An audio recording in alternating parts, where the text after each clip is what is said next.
And welcome in GameTime Decisions here on the SportsGrid Network. I'm Joe Raineri, and we are T-minus, less than 24 hours and counting as we get ready for the opening of Major League Baseball. Can you believe it?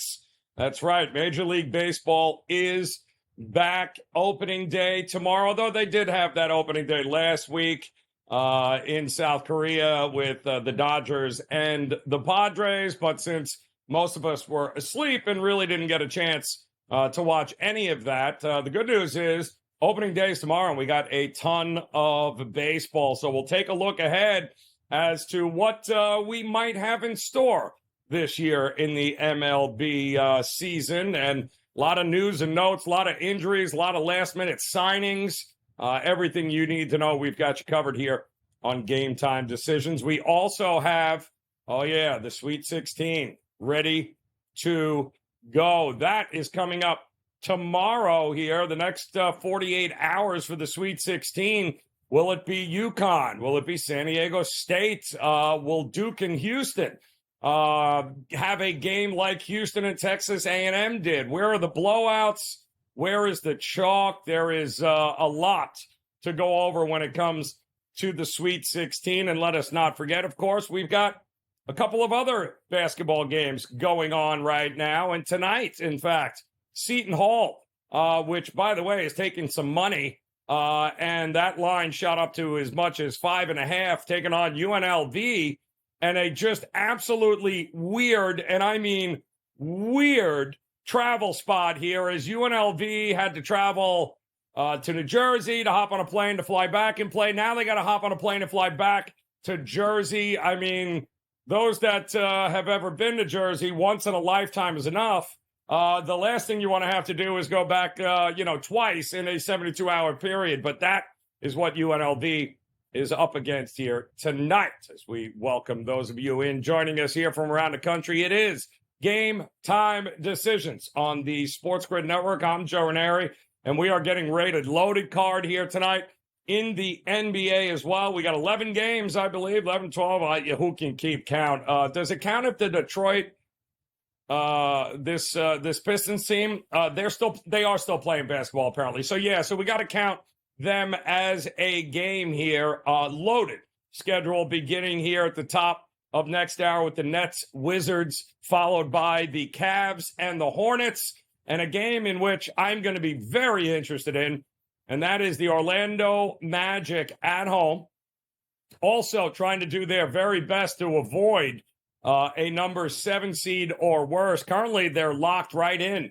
at this projection here with 42 wins, 29 losses. They're kind of locked into that 6 seed, but nothing is promised. So they've got a big one coming up against the Warriors at the top of next hour. And can I tell you, the Warriors were in Miami last night. They got the benefit of not having any of the quality shooters the Miami Heat have. No Duncan Robinson, no Tyler Hero, no Jimmy Butler as a late scratch last night. The Warriors took advantage of it, ended up getting the win, but now they got to travel up the road, I-95, to Orlando to take on one of the best ATS home teams this season in the association, that being the Orlando Magic. And for the life of me, I can't figure out what's going on with this line. This is a absolutely terrible spot for the Golden State Warriors. This will be their 3rd road game in 4 days. No rest since they just played last night against a very physical Miami team. And meanwhile, the Magic have now had 3 days off, and they haven't played since Saturday. So they are very well rested. This is a 8-game homestand they're in the stretch of right now, which started about 10 days ago. I see a huge advantage for the Orlando Magic, and I'm not sure why. This morning, with Donnie Rightside on the early line, him and I were scratching our heads going, why is the line moving towards the Golden State Warriors? This thing was briefly down to 4, opened up at 5, and this thing was down all the way to 4 this morning. It seems to be settling somewhere in the middle, but for the life of me, none of us could seem to figure out if this is just a gift from the gambling gods or if there's something we don't know behind the scenes. I certainly don't think there's any issues with the Magic, given the fact that they have an incredible amount of rest, not having played since Saturday. And the only real question is whether or not Steph Curry or if Steve Kerr is going to go ahead and rest any of their guys. Now, Golden State has to win games. There's no way around it. Has to win some games if they are going to make the playoffs. And something tells me the NBA, they would love Golden State to at least make it to the play-in game. And the same goes for the Lakers, who are also tonight in an impossible spot. The Lakers have to go to Memphis after erasing a 20-point deficit last night on the road against the Milwaukee Bucks. The good news is they did it without LeBron James. So will LeBron go or not go? Still listed as questionable here tonight, but it's just a 4.5 point line for the LA Lakers here tonight. And every game from here on out for the Lakers is kind of must win. We're at that point in the season where these teams can't afford any more scheduled losses. Now, there is some question as far as whether or not LeBron is going to go tonight, but we're going to assume that with the rest last night, that he would be available here tonight, especially given the fact of all the energy they unloaded the tanks last night to get back into that game against the Bucks and eventually win it. So that is another game we're going to keep our eye on, and New York Knicks fans are celebrating. That is right. Looks like Mitch Robinson, their all-star center, Mitchell Robinson, out since December 8th with an ankle injury that, of course, he had surgery on. Well, it looks like he will be available to play tonight against the Toronto Raptors. And that, of course, coming from Woj there, telling us that it looks like he will be on the bench in uniform and may very well possibly get his first steps to a very healthy, try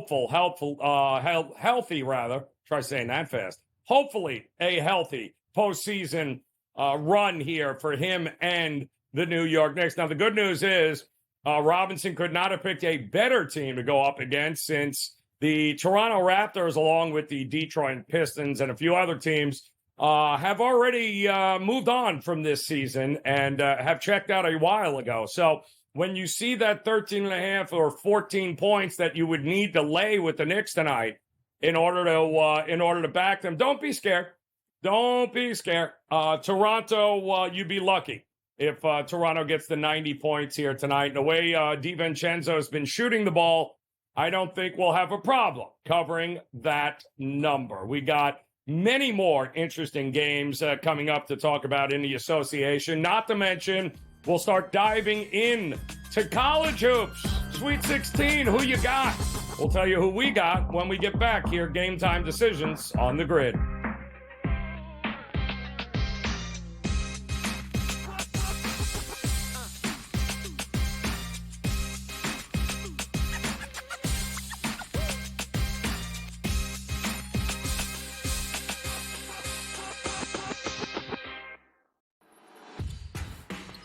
SportsGrid's going to have you covered for this NCAA tournament. That's the that we know. When it's win or go home, they love to go home. Tennessee's now in my phony club. They should all get together and drink green tea. Furman's going to have a chance. That is a team I'm betting on right now. We are feeling this. You are feeling this at home. The excitement and the atmosphere. Only on SportsGrid.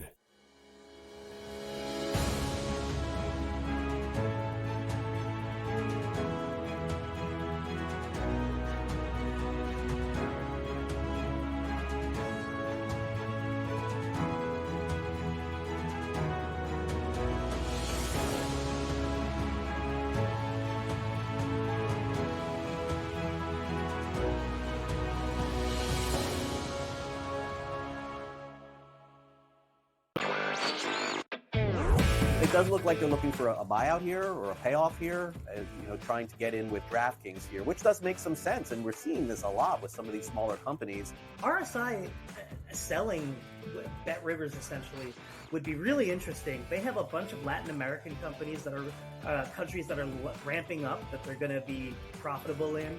They're profitable now, even with their smaller stake. Newswire, only on SportsGrid. SportsGrid, your 24/7 sports wagering network. Pro League Soccer, powered by Marca.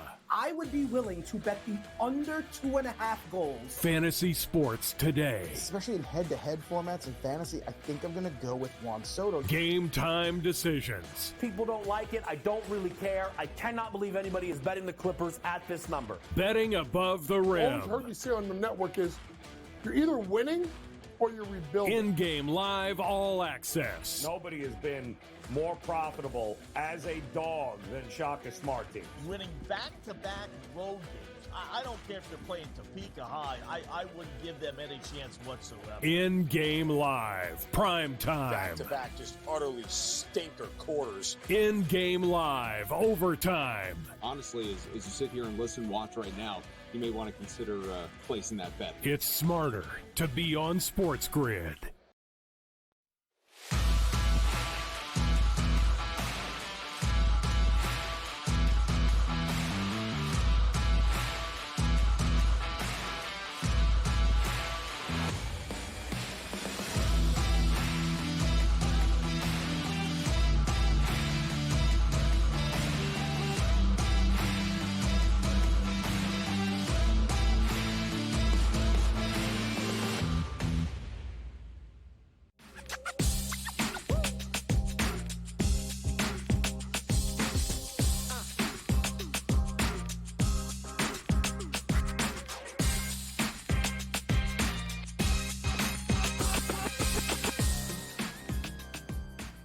All right, welcome back in Game Time Decisions here on the SportsGrid Network. Plenty going on here tonight in the NBA. And, of course, we do have some Sweet 16 action here in college basketball we've got to go over. And nobody better to help us break it all down. In fact, I'm sure that Seton Hall extended him an invitation to the NIT championship.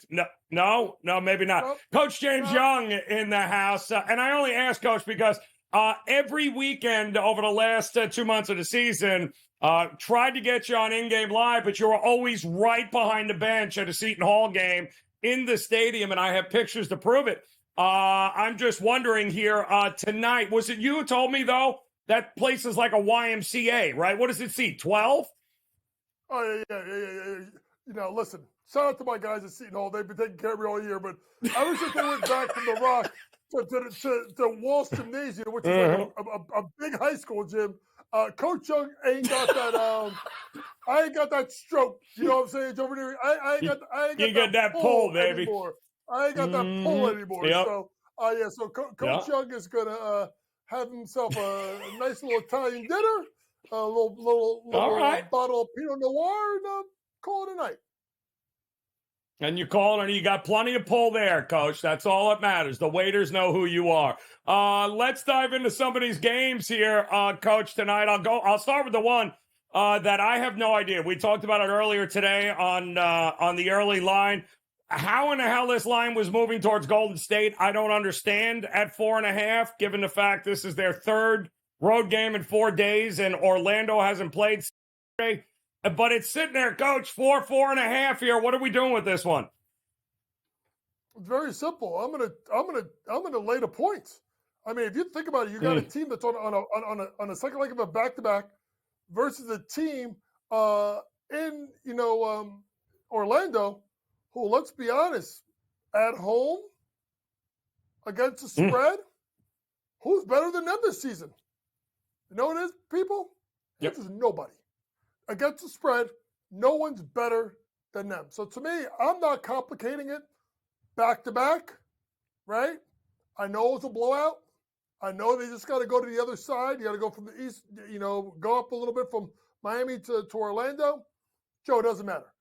This race in the Eastern and Western Conference is so wild that you can't slip up any games down the stretch. And an Orlando Magic team that has, I do believe, They at one point they had the easiest schedule in the NBA. It's moved. They're all the way dead middle of the pack. 15th hardest schedule the rest of the way. They need this game as they sit one loss behind New York. They're going to win tonight, right? 3 ahead of Indiana, right? This is a big game for Orlando. Also, the fact, folks, don't sleep on the fact that Cleveland's got 28 losses right now, and Milwaukee, with their dumb fools losing at home to the Lakers without LeBron last night, they're at 26. These teams are in play for the 2-3 spot. That being said, that it means a lot to them. Golden State, I know Houston's on their tail. I just like the fact that this is a good spot for the Magic. Give me the Magic minus the points. Yeah, Magic. And, last game, Coach, on that Saturday, it was a tough loss to Sacramento. They are 10-3 against the number at home if they lost the previous game. So I'm with you. Give me as many. I'll lay as many as you want in that game with the Magic here. But you mentioned your Knicks. They welcome back a old friend there, huh? Mitchell Robinson back in action here tonight against that G League team, the Toronto Raptors here. It's not a small number, but does it really matter here, Coach? You saw what the Knicks did to Detroit a couple nights ago? I mean, damn. Monty Williams is still complaining about that. By the way, shout out to Monty Williams. You forget. You know what, bro? And I was a big fan. You're kind of starting to turn into a little bit of a fraud right now. Like, ever since being up 2-0 in the NBA Finals of Milwaukee, your career is torpedoed. But, hey, you got that bag in Detroit. The only thing is that, the economy ain't good there. They don't make no cars there anymore. The power plants are done. You may be out of there, too. But anyway, more importantly, on to the Knicks game. Yeah, the G League. Why is Joe saying the G League Raptors, the 905 Raptors, they might as well play them? Why? Scotty Barnes, out. RJ Barrett, out. Chris Boucher, out. Jakob Poeltl, out. Emmanuel Quickly, out. Jonte Porter, well, we'll talk about him another day. But anyway, over in points. over in points. I think he's out for personal reasons tonight. That being said, Joe, the Knicks are fantastic against the spread against bad teams. They will roll because I watched the Knicks game against Detroit. They were up 20, and Tom Thibodeau was complaining and bitching to the referees like it was a 2-point game in Game 7 at halftime. That tells you how Tibbs is. He won't let his team off the pedal. Knicks minus 13.5 tonight. They win by 20+. So we an interesting game here in December with the Pacers traveling to Chicago to face the Bulls, who have been struggling as well. After it was a 43-16 foul differential, and the Pacers lost to the Lakers. They did bounce back here, but this is kind of a big game for both of these teams here. Who do you trust more? I'm going to trust Indiana more. I'm going to take them on a money line. Obviously, they have a bunch of guys questionable. We know Bennedict Mathurin is out. We know that. But, when you look at this matchup, right, they both need it. But there's a difference here, okay? And here's the difference. Chicago is going to be in the 9-10 game, right? Now, they're going to want to get 9 because the 9 gets home court with them versus Atlanta. They're 5 behind Philadelphia in the loss column for 8. They're not catching them. Meanwhile, Indiana is 1 ahead of Miami in the loss column for 6. And 6 is big, Joe. You know it, and I know it. So to me, that's why I look at the team that's got a lot to play for. And an Indiana team down the stretch that's got 9 games left. Everybody else in the NBA has 10. They have the least amount of games left, right? So they have less margin for error. Think about this. They still got to play OKC, Cleveland, Lakers, Miami. Those are the tough games. Easy games, 2 against the Nets, 1 against the Raptors, 1 versus Atlanta, and the 1 tonight. This game's critical. Give me the Pacers on the money line. I'll lay a little extra juice. Yeah, the last game of this road trip for the Pacers. Next up for them, they'll have a home game against, those same Lakers. And I'm wondering if it'll be the same ref crew at that game with Indiana at home. We'll have to wait and see. But speaking of the Lakers, big come-from-behind win last night, Coach. No LeBron last night. Looks like we're going to have him back tonight on the road against Memphis. How you playing this one? Yeah, it's very simple.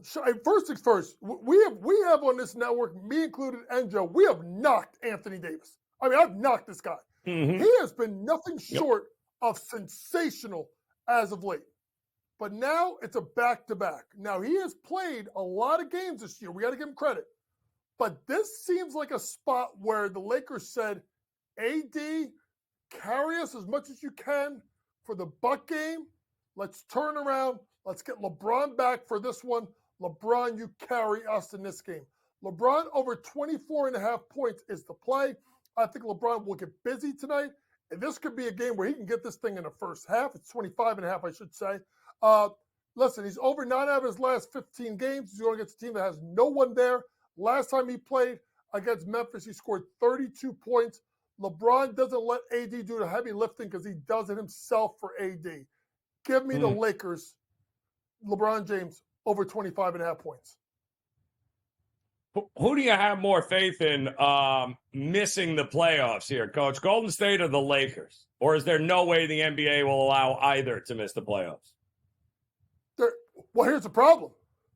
That means Phoenix may miss the playoffs. So now you're going to throw them in there. The team that's going to get screwed out. I'm sorry. Sacramento, find your way to 6. Otherwise, there'll be a way to knock you out of the playoffs. Enjoy the vino, Coach. Thanks for stopping by. GTD returns next on the grid.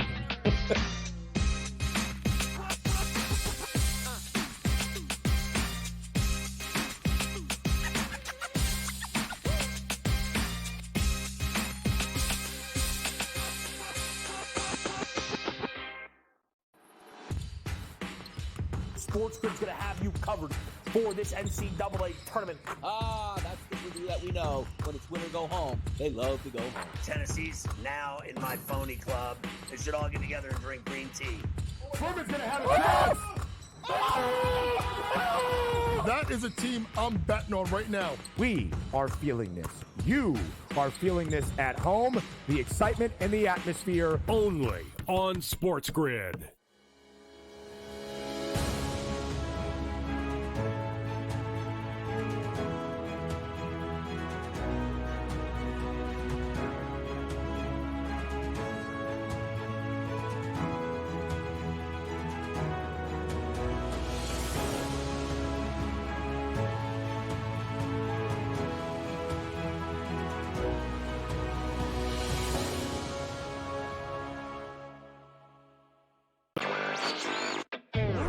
It does look like they're looking for a buyout here or a payoff here, trying to get in with DraftKings here, which does make some sense. And we're seeing this a lot with some of these smaller companies. RSI selling Bet Rivers essentially would be really interesting. They have a bunch of Latin American companies that are countries that are ramping up that they're going to be profitable in.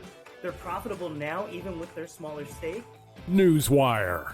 Only on SportsGrid.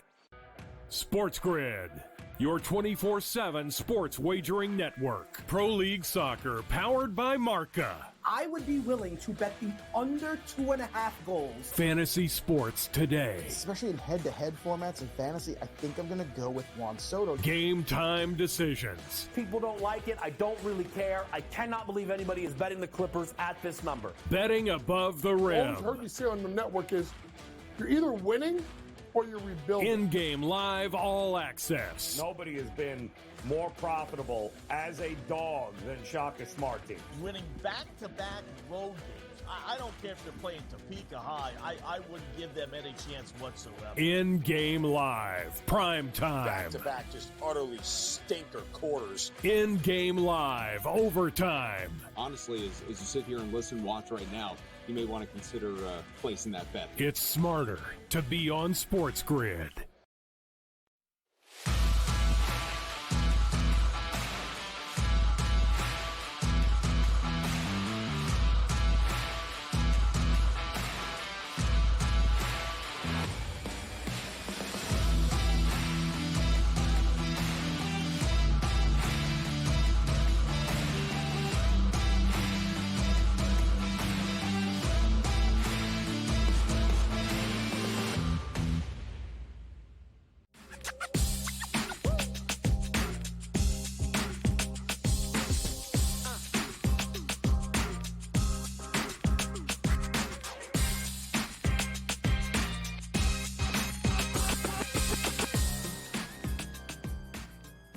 All right, welcome back in. It is Game Time Decisions here on this Wednesday now, March the 27th, as we all gear up for some Sweet 16 action beginning tomorrow. Still got to crown a national champion.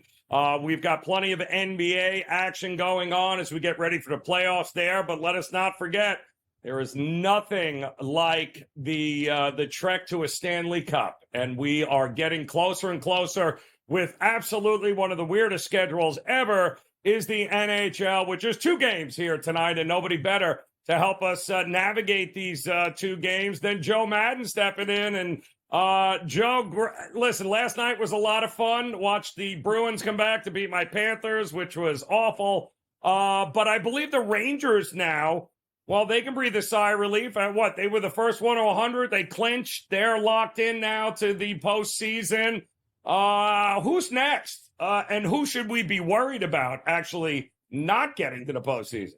You know, there's a couple teams. One of those teams playing tonight, if you're thinking the Buffalo Sabres can get there, tonight is a do or die situation. And then you look at teams like the Minnesota Wild. They're trying to cling on. It feels like there's more teams trying to clamp on to one of those last wild card spots than there is teams that are completely clinched here. I think the Avs will clinch pretty quick. They've been playing so phenomenally strong. We know they're off that loss last night, though, to Montreal. Montreal is one of those teams that the Avs absolutely struggle to be able to put the goals up against. So they lost that one last night, but there's so many teams out there. Joe, congratulations to the Rangers who were able to get that win. And like you said, the Florida Panthers falling to the Boston Bruins, that was a heartbreaker because it looked like the Panthers were going to be able to get the win. But don't worry, Joe, they play again next Saturday in Boston. I think Florida will be able to get it done then.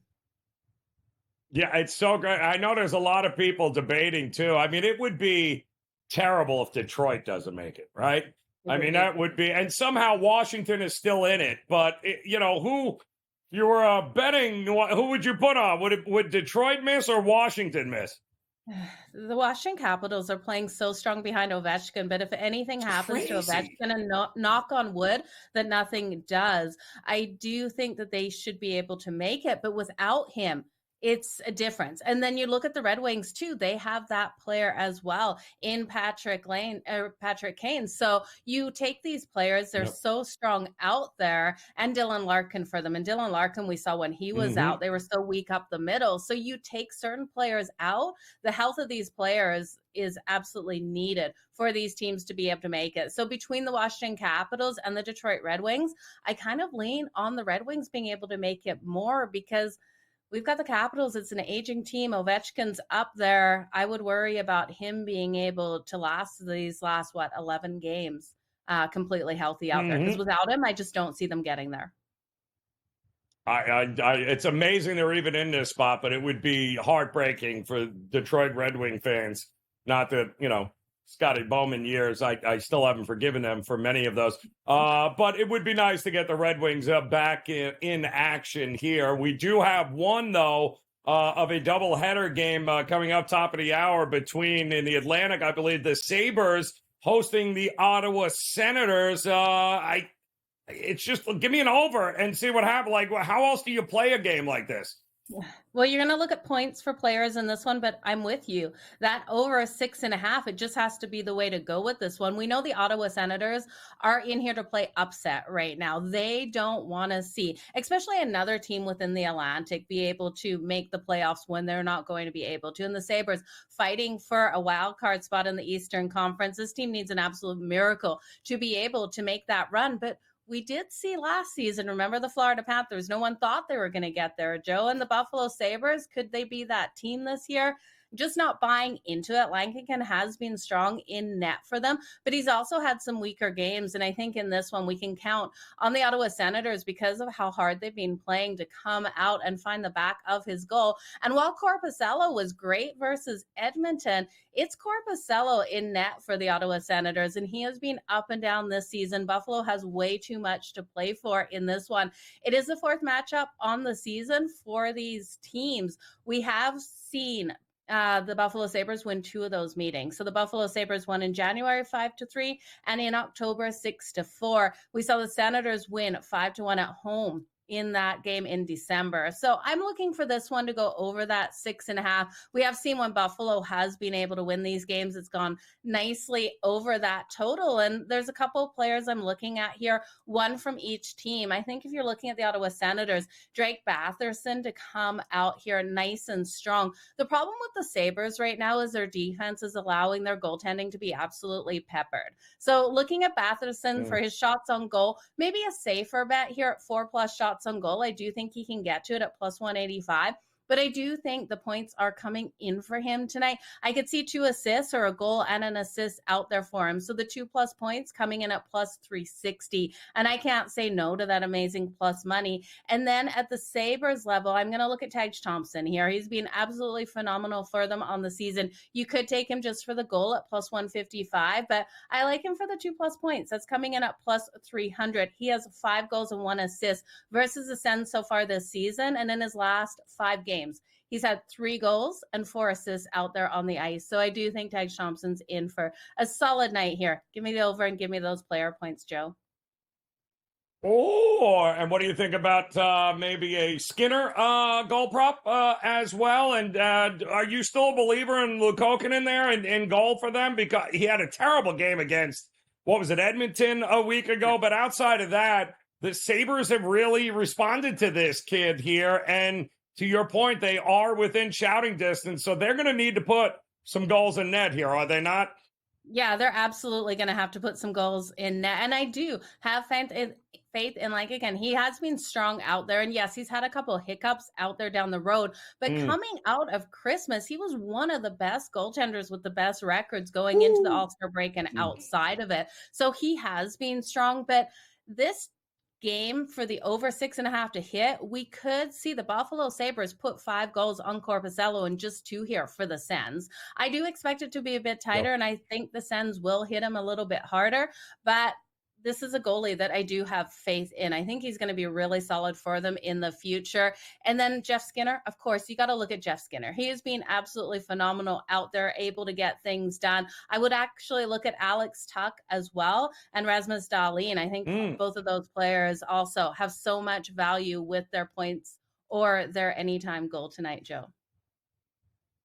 Second game here tonight with the Bruins taking on the Tampa Bay Lightning here in Tampa. Again, tough matchup for Boston last night. They ended up coming out on top. This is a big ask now to go and take on Tampa here. And I'm still waiting for Vasilevsky. But, I mean, the guy had back surgery. So the idea that he was just going to snap his fingers and be the old Vasilevsky, we all knew it was going to take time. But my goodness, 3 or more goals in 12 of his last 15 starts. What are we doing in this one?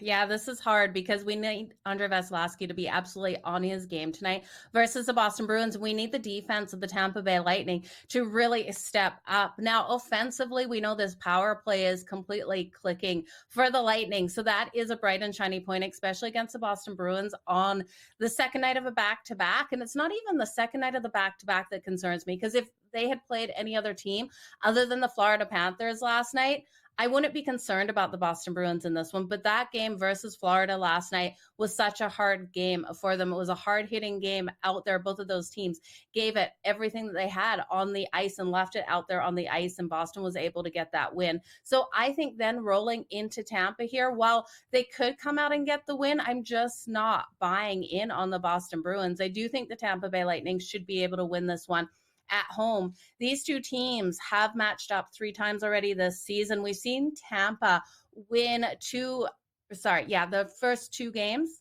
these two teams have played. Tampa has been able to get the win. Boston was able to get a win in January, 7-3, higher scoring one. The 2 games that the Tampa Bay Lightning beat Boston, both were pushed to OT. One of those went to a shootout. Tampa has won 3 of the last 5 and 2 on their home ice, the only 2 in the 5 on their home ice. So I do think we can look here at Tampa to get the win. I think, though, it's going to be hard, Joe. It's going to be an overtime win if they're able to get it. The overtime for this game is coming in at plus 340. And I'm kind of leaning to the over in this game just because of what we've seen out of Andrei Vasilevsky. And we know the defense really doesn't give the support here for the Lightning and the Boston Bruins on the second night of the back-to-back. I do think their defense will let up a little bit, but Allmark should be sharp in net. So I'm staying off this total officially. I think what I want to do, though, Joe, is live bet this one. I do expect defenses to try to lock down on both sides in that first period. I'm hoping then the total drops to a 5.5 and we can get the over 5.5 because I do think we could see those 6 goals, but it comes in OT. So I don't want to, well, it comes right before OT. So I don't want to sweat that out. If it's a 3-2 game, right? And then they're getting that last goal, then it pushes us to the over. So I'd like a 5.5 to the over. I'm not betting a 6.5 at the moment. I don't bet you got Boston just under 100, right? The Panthers right there. I'm shocked on how terrible Toronto is at this point because they're usually right up there as well. Does Boston win the President's Cup? Is Boston going to be the number one team out of the East? I don't think so, Joe. I really do think the Florida Panthers can get there. I don't like what we've seen out of the Boston Bruins in some of these games. And I know they won last night, but I think Florida comes back and answers that on Saturday in Boston and is able to get the win. Those two teams are neck and neck right now. It's got to be Florida for me. It's not Boston. And it's going to be a very interesting down the stretch. About 15 games or so remain. Every point matters. And, of course, Joe Madden will be here keeping us abreast of everything. JoJo, cash those tickets tonight. We appreciate it. Game Time Decisions returns after this.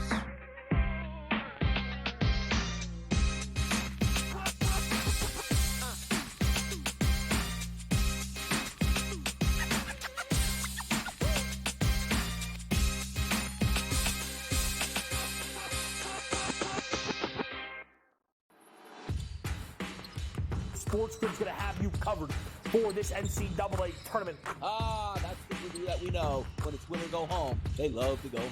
Tennessee's now in my phony club. They should all get together and drink green tea. Furman's going to have a chance. That is a team I'm betting on right now. We are feeling this. You are feeling this at home. The excitement and the atmosphere. Only on SportsGrid.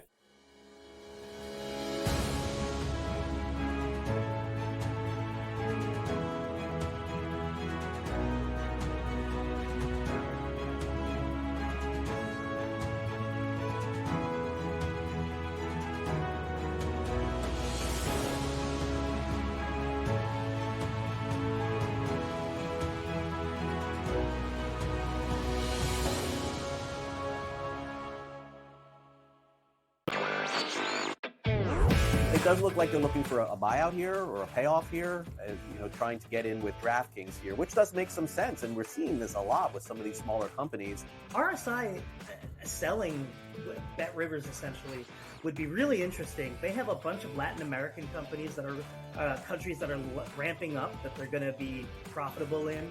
They're profitable now, even with their smaller stake. Newswire, only on SportsGrid.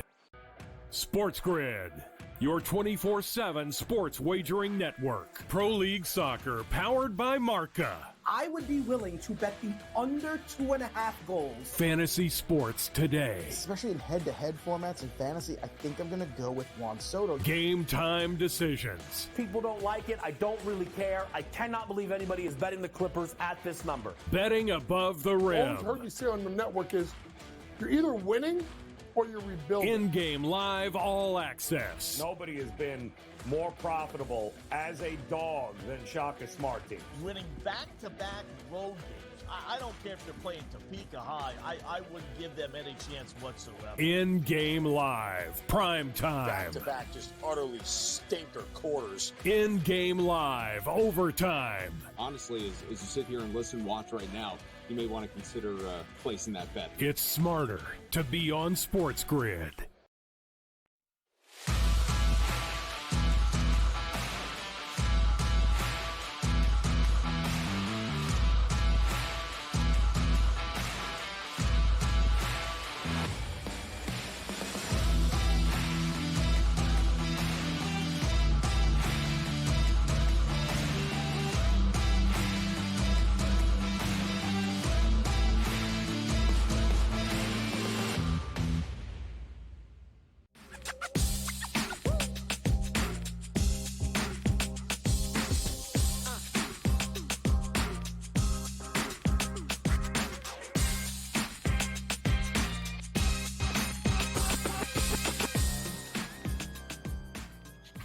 All right, welcome back in Game Time Decisions here on the Sports Grid Network. I'm Joe Raineri, and in addition to still college basketball quest to crown a national champion as the Sweet 16 resumes tomorrow, plenty of NBA as well as NHL regular season action before we get ready for those playoffs.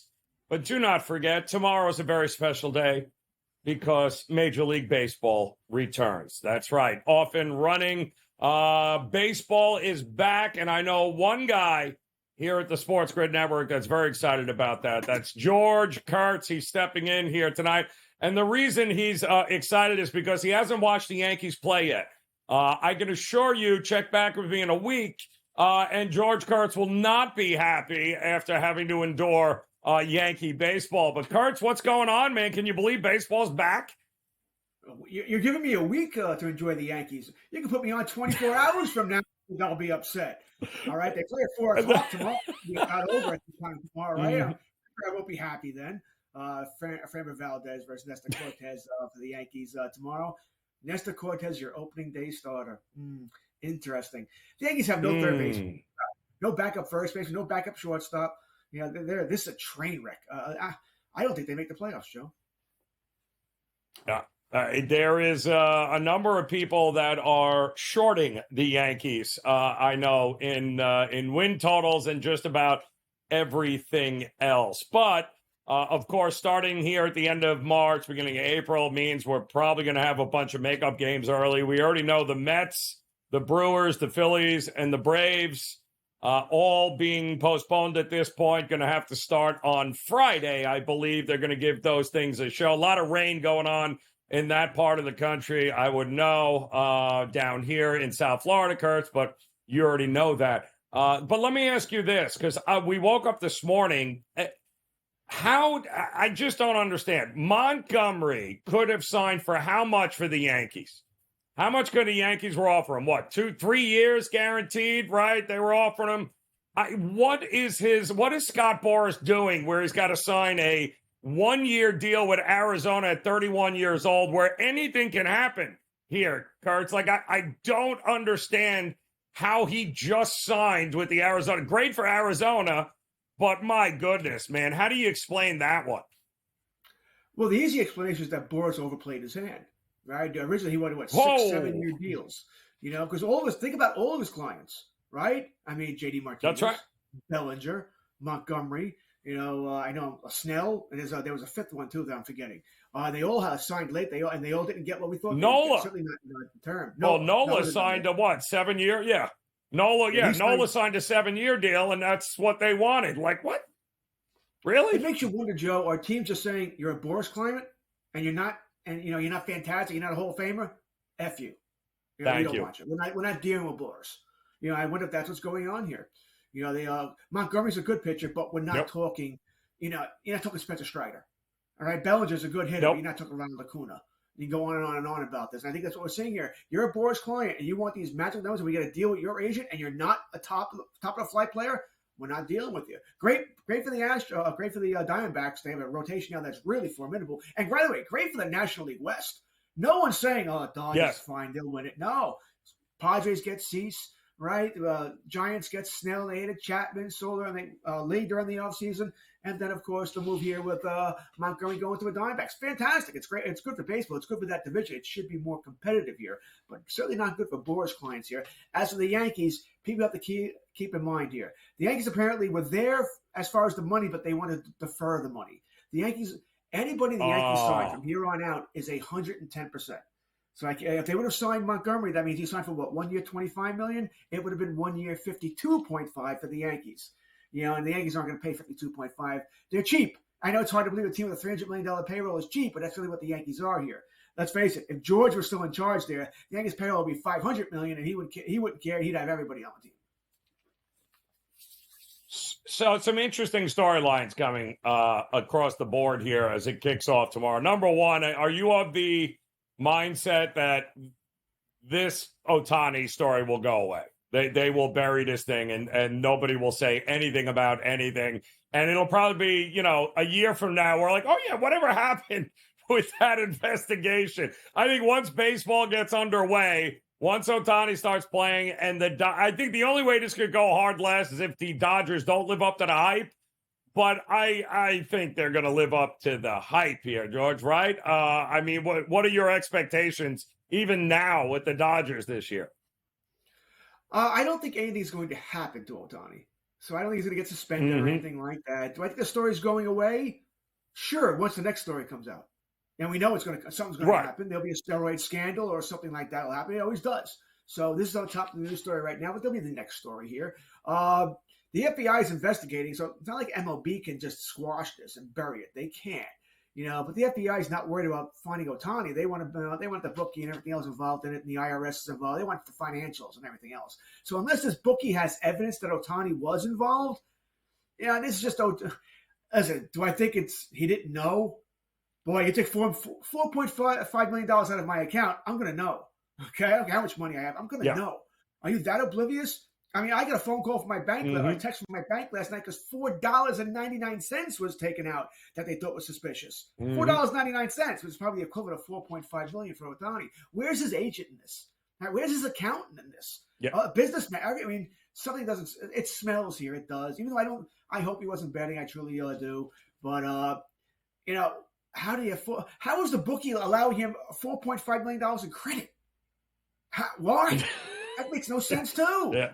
I know Gabe tried to explain this to me that maybe the interpreter was giving him information on the Dodgers. Okay, that's viable. I can understand that. Had to be a lot of information for $4.5 million.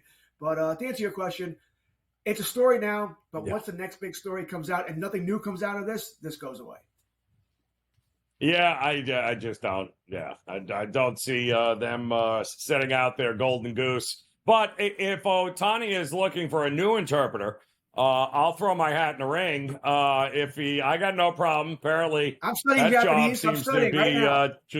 I don't even need to know. I'm good to go. I'll handle all your action. We're good to go. Nobody will know the difference here. Amazing to me here, Kurtz, though, as a Yankee fan. Have you heard boo about Soto at all? I mean, the big acquisition over to there was some talk like, hey, Judge and Soto could go for 50 home runs apiece, but we're worried about Judge. Is he going to stub his toe? Is he going to stay healthy? It's not. What is the expectations here with Soto and Judge and the Yankees this year? Can they average 8-9 runs a game for a while to try to elevate this team? Well, you've already sort of stated the problem here. If everybody stays healthy, okay, good competitive team. But not. Yeah. Anybody really think that's going to happen here? I love Aaron Judge. But I said this many times with you, Gabe, Kevin, whoever. I would not have signed him. Not to that contract because you know he can't stay healthy. He's great when he plays, but he can't stay healthy. I think if the Yankees, if you would tell me right now he's going to play 135 games this season, the Yankees are signing up for that.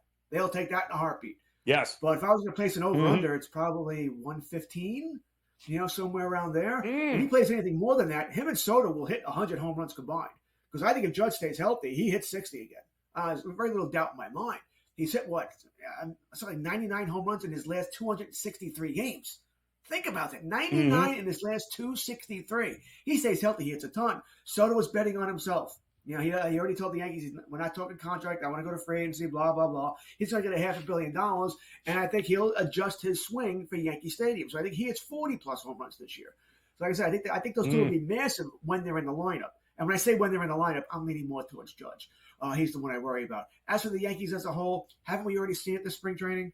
All right, Cole's out, and Lord knows when he's coming back, right? Maybe June, maybe not. We'll see. Rizzo's been banged up. All right, he's back, but he's been banged up. LeMahieu's already on the IL. The Yankees don't have a third baseman. That's not a joke. The Yankees have no third baseman now. Even with LeMahieu on the team, they don't have a third baseman. Yet they're going into this. I mean, it's kind of silly here. We know the rotation is weak here. I mean, Stroman, Rodon, Cortez, Schmidt, Gill. Can you believe that's the Yankees rotation?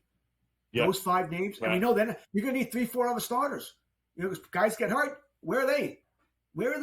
So the Yankees have a lot of issues here. They're not going to win the division. I've been on their under win total for a while now, and I don't know if they make the playoffs anymore. I just don't. There's a lot that has to go right for this team health-wise, and I just don't see it. They put the odds up there with the American League, and it's ironic that the world champion Texas Rangers are third on that list of odds here, followed by, of course, the Yankees somehow are still taking money, as well as the Astros, which appear to be just etched in stone at the top there, Kurtz. But what are we thinking about the champs, the Texas Rangers, who we just learned Scherzer might be back early? DeGrom, they're hoping after the All-Star break, but we are going to have to rely on what? Heaney, John Gray, and Nate Eovaldi for the first half of the year. It feels like they're a fade early, back late type of team here. Oh, I would agree. They got a great lineup. They got a great lineup, though. They do. They can hit. And they prove they will hit. But once again, their pitching staff is sort of held together. Same thing as the Yankees, by Scotch tape and duct tape. You're praying here that these guys can stay healthy. Right now, your lineup, and by the way, John Gray is still day-to-day. Lorenzen, who they signed, I said death signing, I like that, but he's not ready to start yet. So you got Eovaldi, Heaney, Dunning. Right now, there's the three guys we're going to go. And then, we'll see about Lorenzen when he's available. We'll see when Gray comes back, when he's available. Other than your depth is Bradford, Sampson, Urena. In some ways, they need to survive until Scherzer comes back. Once again, we're talking May, June. And by the way, do we think Scherzer can, let's just say for giggles here, he comes back May 15th. Do we really think he can survive the rest of the season without getting hurt again? Kind of have my doubts there. Nope. When DeGrom comes back, probably more All-Star break August. Is he going to beat DeGrom? And can he go 20 starts, including the playoffs, without getting hurt again? So you wonder about that as well.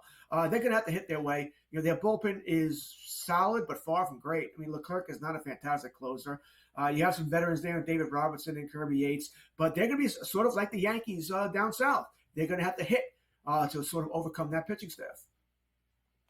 Yeah, no, they're going to have to do a little something here. All right, Kurtz, before we get you out of here, 2 games in the NHL tonight. You got plays on them? I do. Once again, Buffalo. By the way, thank you, NHL, for having 17 games last night and 2 tonight and 1 being Buffalo Ottawa. I mean, what are we doing here? What are we doing? And it's not like it's the tournament you're worried about, right? There is no tournament. Whatever. So listen, give me Buffalo. They're a team that's fighting for a playoff title. Though Senators are playing better lately. I got to think there's goals coming in this game. All right, we know Buffalo and Ottawa can both score goals, both defensively have issues. Buffalo is better on the defensive side. So give me Buffalo, and I'll take the Tampa Bay Lightning. Tampa looks like that team to me, Joe. I know I made fun of them all year, old and slow, but they went click, flip the switch here. It's playoff time. We're going to play better hockey now. So maybe that's what they're doing here. They saved their best for last year. Give me the Tampa Bay Lightning as well. So Tampa, Buffalo, and the over. And the over. Rangers solidified their spot in the postseason. Islanders next. Why? I'm sorry. I got the Yankees. The Cowboys have done nothing. All my teams suck. All right? I'm just saying. It's not over yet. It's not over yet. By the way, great signing with Dak Prescott. Oh, that's right. They didn't sign him either. Very good, George. Always a pleasure, by the way. You can come on anytime you like. We appreciate it. Best of luck. Enjoy the game. We'll be back. GameTime Decisions on the Grid.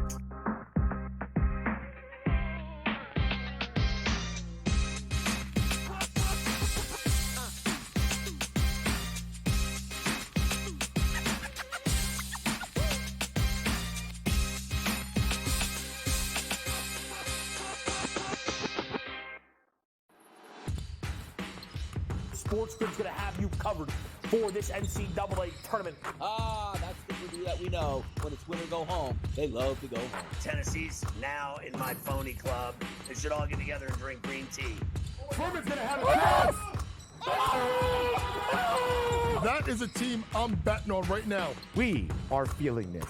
You are feeling this at home. The excitement and the atmosphere. Only on SportsGrid.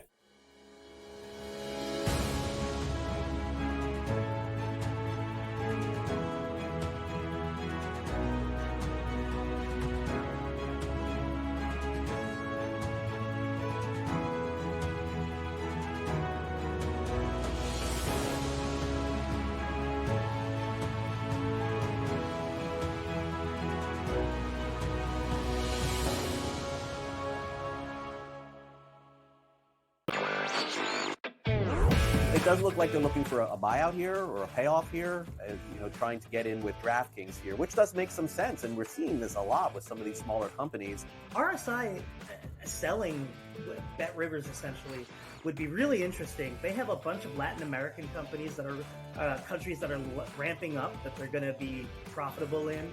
They're profitable now, even with their smaller stake. Newswire, only on SportsGrid. SportsGrid, your 24/7 sports wagering network. Pro League Soccer, powered by Marca. I would be willing to bet the under 2.5 goals. Fantasy sports today. Especially in head-to-head formats in fantasy, I think I'm going to go with Juan Soto. Game time decisions. People don't like it. I don't really care. I cannot believe anybody is betting the Clippers at this number. Betting above the rim. Always heard me say on the network is you're either winning or you're rebuilding. In-game live, all access. Nobody has been more profitable as a dog than Shaka Smart Team. Winning back-to-back road games. I don't care if they're playing Topeka High. I wouldn't give them any chance whatsoever. In-game live, prime time. Back-to-back, just utterly stinker quarters. In-game live, overtime. Honestly, as you sit here and listen, watch right now, you may want to consider placing that bet. It's smarter to be on SportsGrid.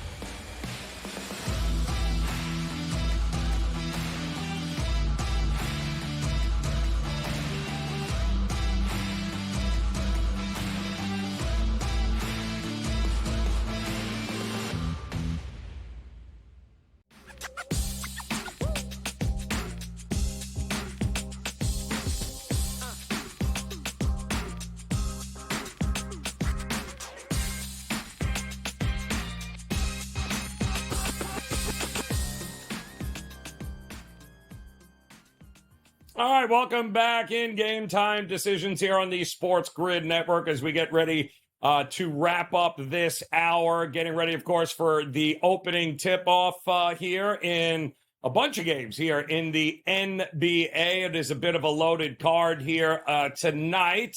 We do have 2 NHL games, but Brooklyn, Washington, Cleveland taking on Charlotte, and Golden State taking on Orlando. We are just a few moments away from that. If you're just joining us, we did tell you, of course, the coach, well, he likes himself some Orlando Magic, and so do I. But what does our good friend Davis Maddock have to say about a same-game parlay in the association tonight? What's up, Davis?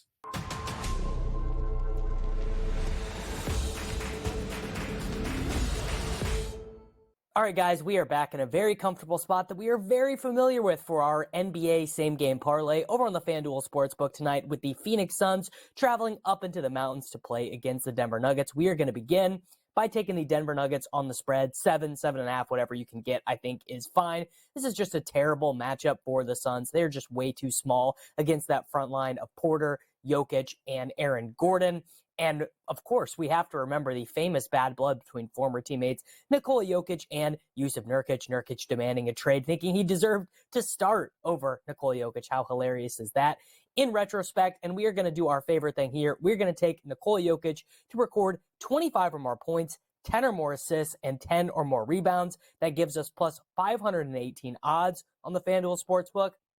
Nuggets -7. Jokic to record a 25-point triple-double in this game. 25 points, 10 assists, 10 rebounds. Good luck tonight, everybody. Oh, unreal. Oh, I appreciate that, Davis. Here, a lot of NBA action coming your way here tonight. Here, Nuggets looking for that number 1 seed, and I'm looking for them to get it tonight here to be able to handle business. Couple of other games we're talking about coming up this hour. What is wrong with the Clippers? Also, can the Houston Rockets maintain an unbelievable hot streak? We'll find out. Come back and join us another hour of Game Time Decisions here on the Grid.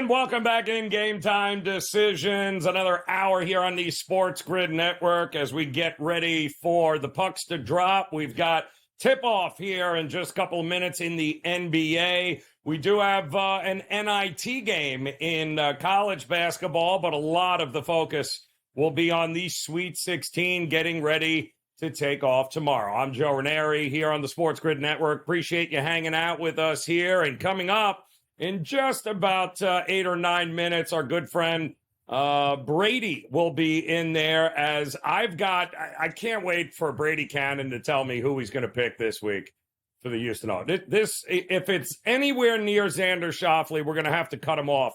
I refuse to allow him. Friends don't allow other friends to bet Xander Schauffele anymore. So if Brady Cannon comes on here and says that's who I'm going with, we are going to have an intervention here on the show, I promise you. But the Shell Houston Open getting ready to get underway. I am sure he is going to have a few other value picks that we can look at here as the PGA Tour rolls on their season. And, of course, we're getting ready for the Masters. That will be here before we know it. And I am looking very forward to that. And we've got a bunch to talk about also when it comes to Major League Baseball. Let's not forget that season starts tomorrow. It's kind of hard for me to believe that Major League Baseball will begin its 162-game trek tomorrow. A lot of rainouts already.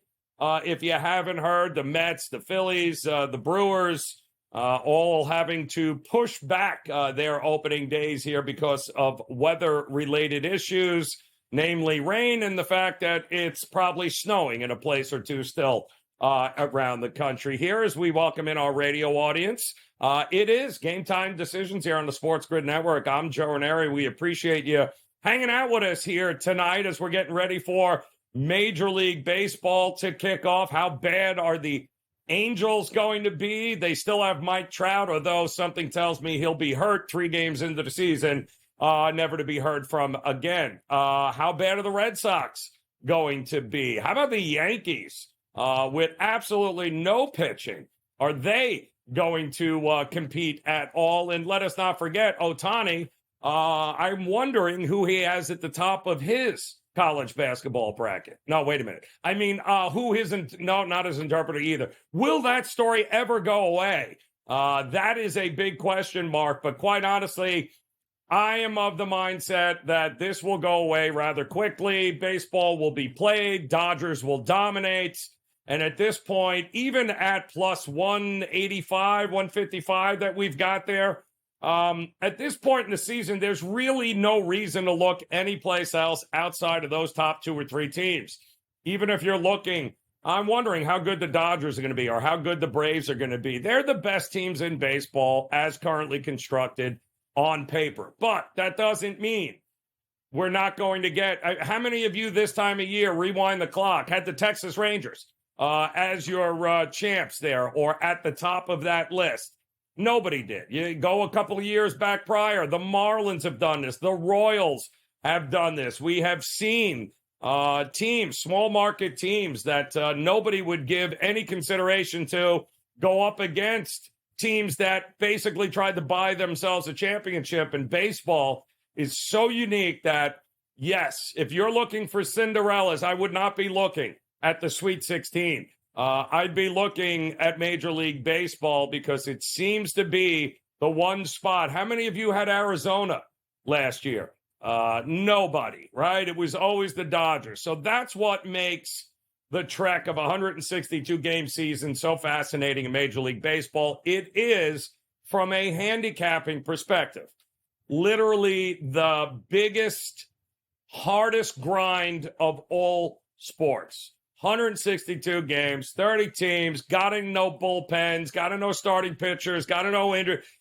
Baseball, if you are looking long-term to be profitable in, from a handicapping perspective, it is not something you can do every 3 weeks.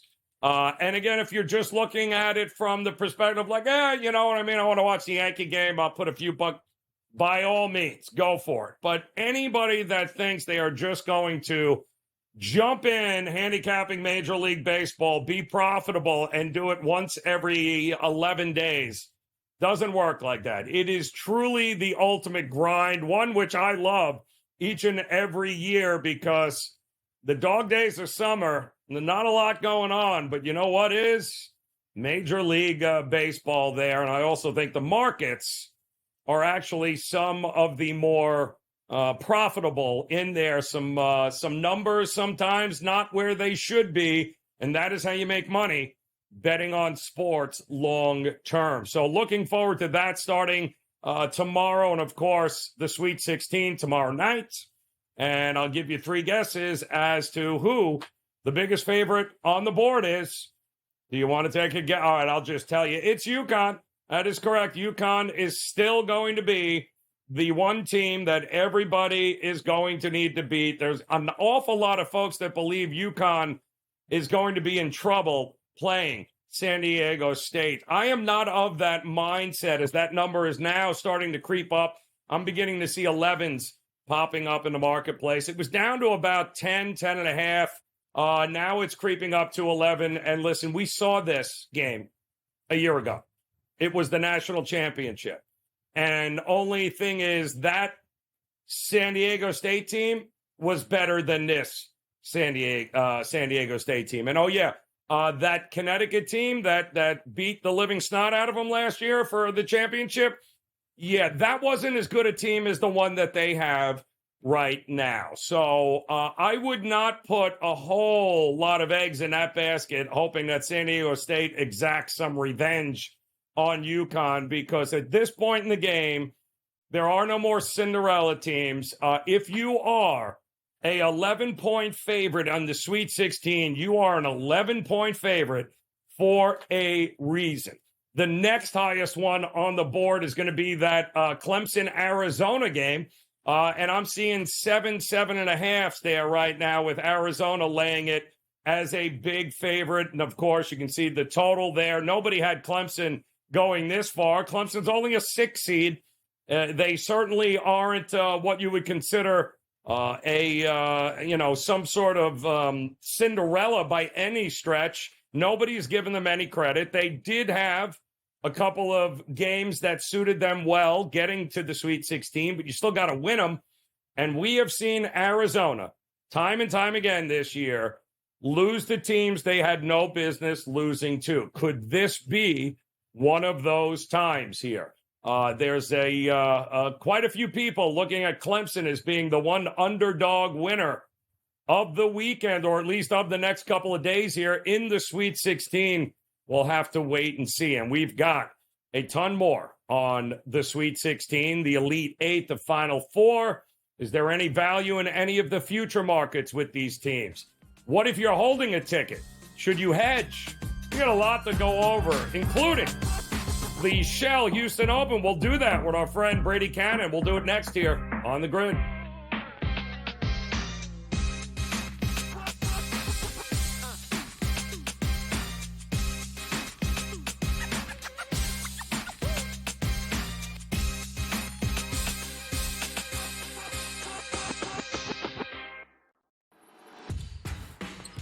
SportsGrid's going to have you covered for this NCAA tournament. That's the movie that we know. When it's win or go home, they love to go home. Tennessee's now in my phony club. They should all get together and drink green tea. Furman's going to have a That is a team I'm betting on right now. We are feeling this. You are feeling this at home. The excitement and the atmosphere. Only on SportsGrid.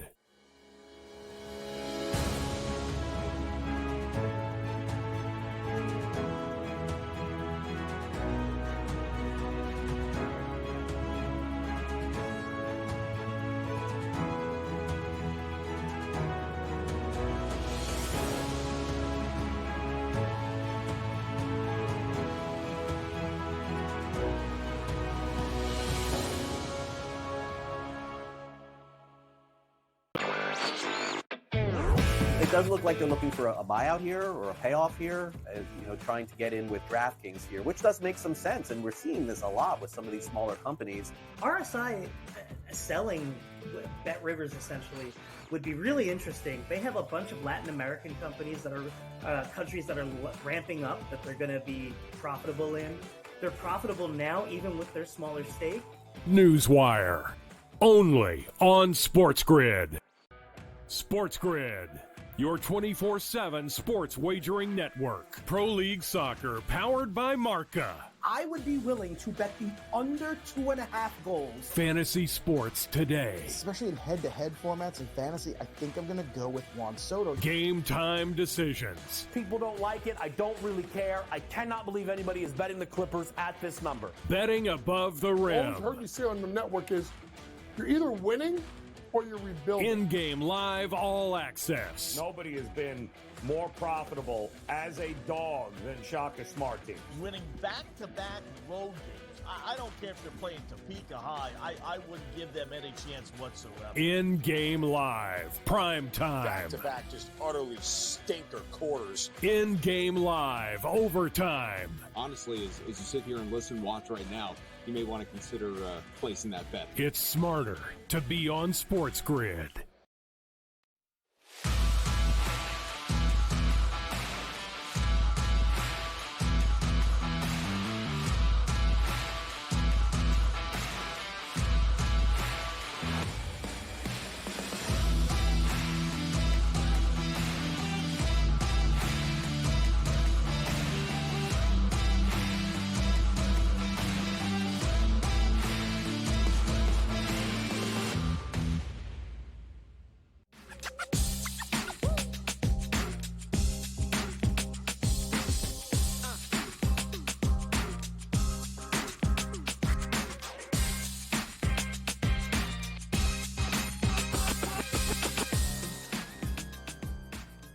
All right, welcome back in Game Time Decisions here on the SportsGrid Network. Plenty going on here. NBA action, college hoops, Major League Baseball starts tomorrow. But let's not forget the PGA Tour is in full effect here. Full swing mode here as we're just a couple of weeks away from the Masters, the first major of the year. And we welcome in our good friend, Brady Cannon, here to talk about the Houston Open. And no doubt, he is going to have a couple of very profitable picks for you coming up here. But Brady, I announced to the audience earlier that the deal is if you come on this show and bet Xander Schauffele one more time, there's going to be an intervention. Friends do not let friends take Xander Schauffele anymore on this show, my friend. And I don't think he's in this one, though. Is he at the Houston Open?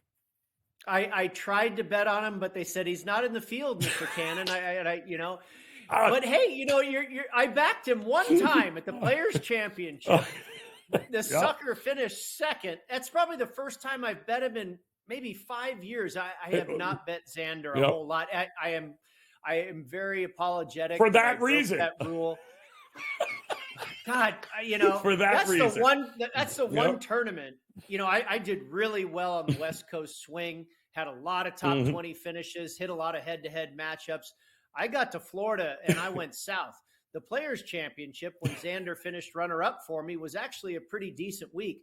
Other than that, I have not been great, especially at Bay Hill and then last week at the Valspar. I'm sitting pretty good after 36 holes. I got Justin Thomas, one shot out of the lead. He's the in-game favorite. He shoots 79 on Saturday. Thanks, JT.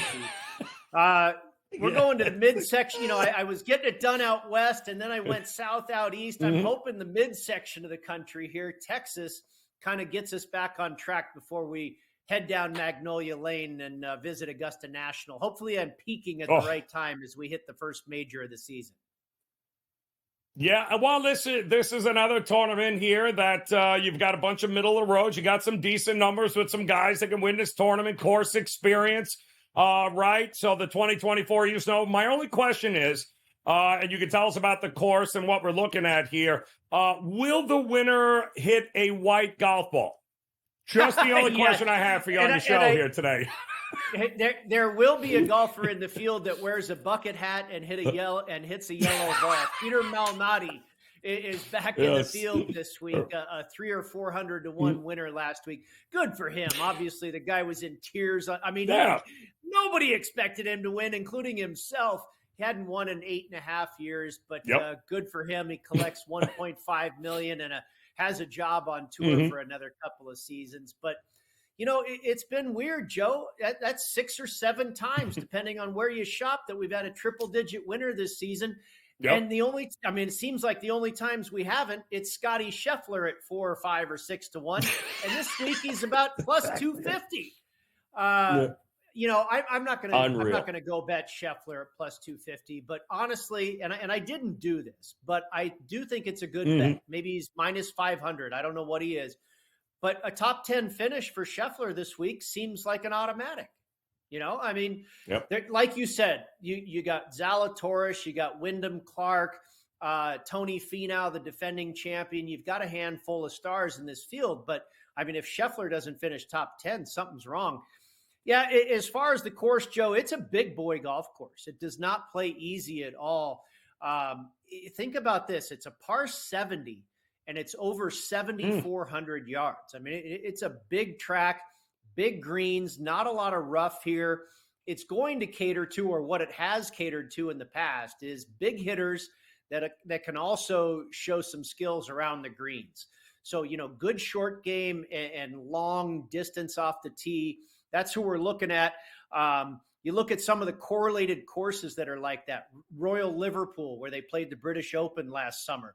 Silverado and Napa. Winged Foot, where they played the U.S. Open in 2020. PGA National down in your neck of the woods, Palm Beach Gardens. TPC Craig Ranch, where they play the Byron Nelson now. And then Detroit Golf Club, where they play the Rocket Mortgage Classic. Those all have similar setups here, some runoff areas around the greens. That's what you're going to find. I landed on Jason Day at 28 to 1. This guy has won in the state of Texas multiple times, and in fact, won last year at TPC Craig Ranch in that Byron Nelson Championship. Finished off the West Coast swing with a nice couple of finishes, was respectable in Florida. Very good wind player, and he's got that combination, length and distance off the tee and a deft touch around the greens. Alex Noren doesn't have all that distance off the tee, but plays difficult golf courses well, good ball striker, tremendous short game. Took him at 40 to 1.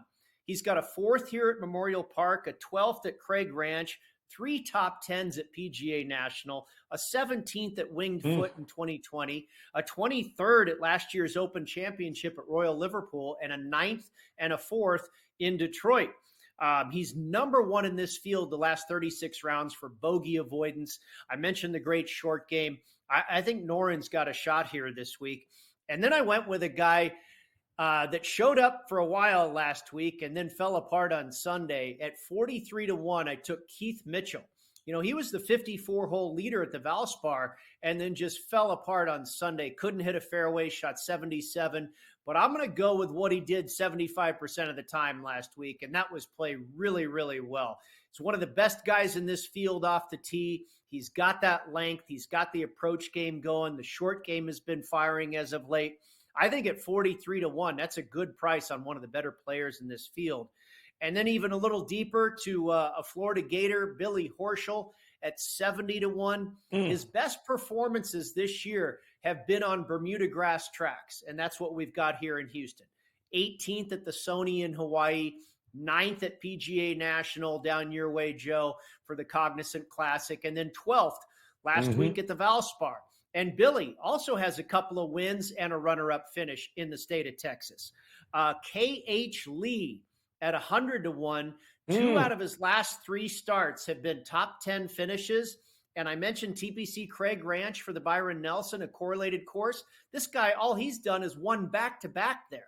In 2021 and 2022, K.H. Lee won the Byron Nelson in back-to-back years, and he played really well at the Valspar last week in a 5th-place finish. And then you got to have a triple-digit guy on the card, right? So K.H. Lee at 100, Joseph Bramlett at 125 to 1, 17th last week at the Valspar in his best result so far this year. And this course, I think, suits him well. He's finished 9th here at Memorial Park. He was 12th in Napa. He was 7th at TPC Craig Ranch. So you have the nice week, the current form coming into a place that ought to suit him. Timing could be right for another triple-digit guy here in Joseph Bramlett. And then finally, Carl Yuan at 150 to 1.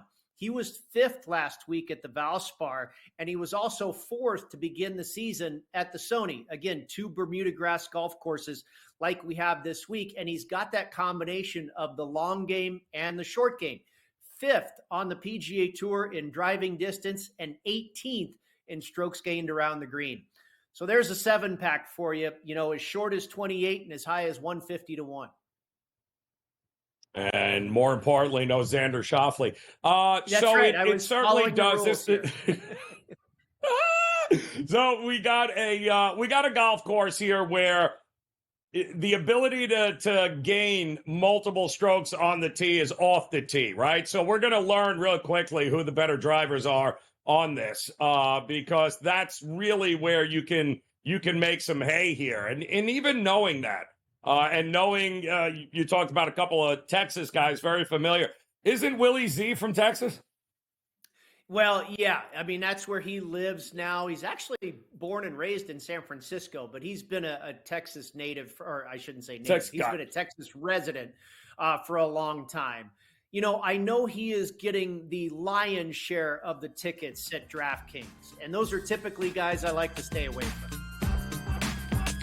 Amen. As long as it ain't Xander Schauffele, Brady Cannon, we love you, brother. Enjoy. Best of luck. We'll come back here. Game Time Decisions.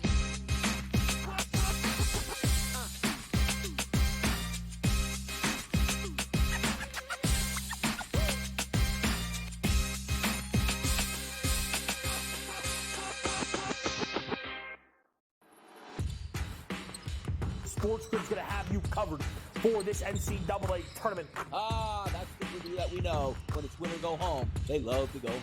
Tennessee's now in my phony club. They should all get together and drink green tea. Furman's going to have a chance.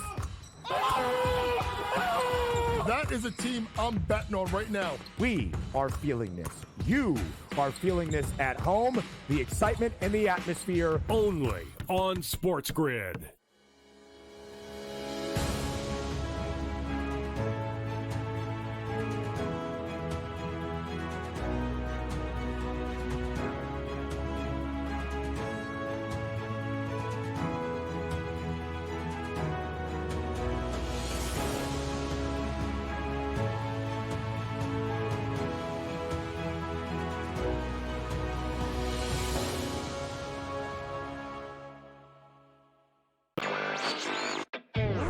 It does look like they're looking for a buyout here or a payoff here, trying to get in with DraftKings here, which does make some sense. And we're seeing this a lot with some of these smaller companies. RSI selling Bet Rivers essentially would be really interesting. They have a bunch of Latin American companies that are countries that are ramping up that they're going to be profitable in. They're profitable now, even with their smaller stake. Newswire. Only on SportsGrid. SportsGrid. Your 24/7 sports wagering network. Pro League Soccer, powered by Marca. I would be willing to bet the under 2.5 goals. Fantasy sports today. Especially in head-to-head formats in fantasy, I think I'm going to go with Juan Soto. Game Time Decisions. People don't like it. I don't really care. I cannot believe anybody is betting the Clippers at this number. Betting above the rim. All I've heard you say on the network is you're either winning or you're rebuilding. In-game live all access. Nobody has been more profitable as a dog than Shaka Smart Team. Winning back-to-back road games. I don't care if they're playing Topeka High. I wouldn't give them any chance whatsoever. In-game live. Prime time. Back-to-back, just utterly stinker quarters. In-game live. Overtime. Honestly, as you sit here and watch right now, you may want to consider placing that bet. It's smarter to be on SportsGrid.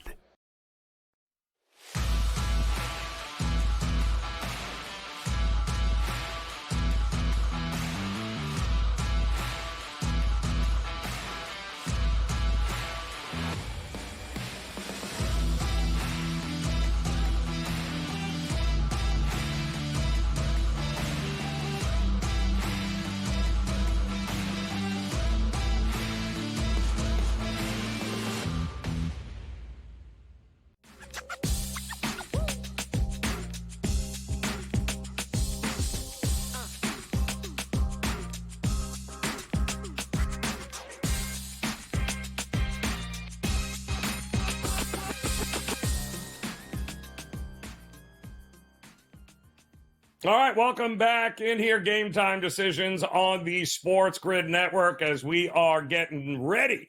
Major League Baseball on its way back. Starts tomorrow, and you got to love it. 162 game grind is almost upon us. We got some NBA action, though, getting ready to tip off here. Not to mention, we're getting ready for the Sweet 16. It's a beautiful time of year, and our good friend, where is he? Mark Zinno in the house, ready to roll here. Zim, we were just talking to Brady. I was just mentioning, you're a Georgia, Atlanta guy here. Augusta's in the middle of nowhere, right? I mean, you got to take a boat, 3 planes, a hayride. Like, it is literally in the middle of nowhere. Yeah, the most boring ride out on I-20 heading east towards it's like literally nothing but trees the whole way.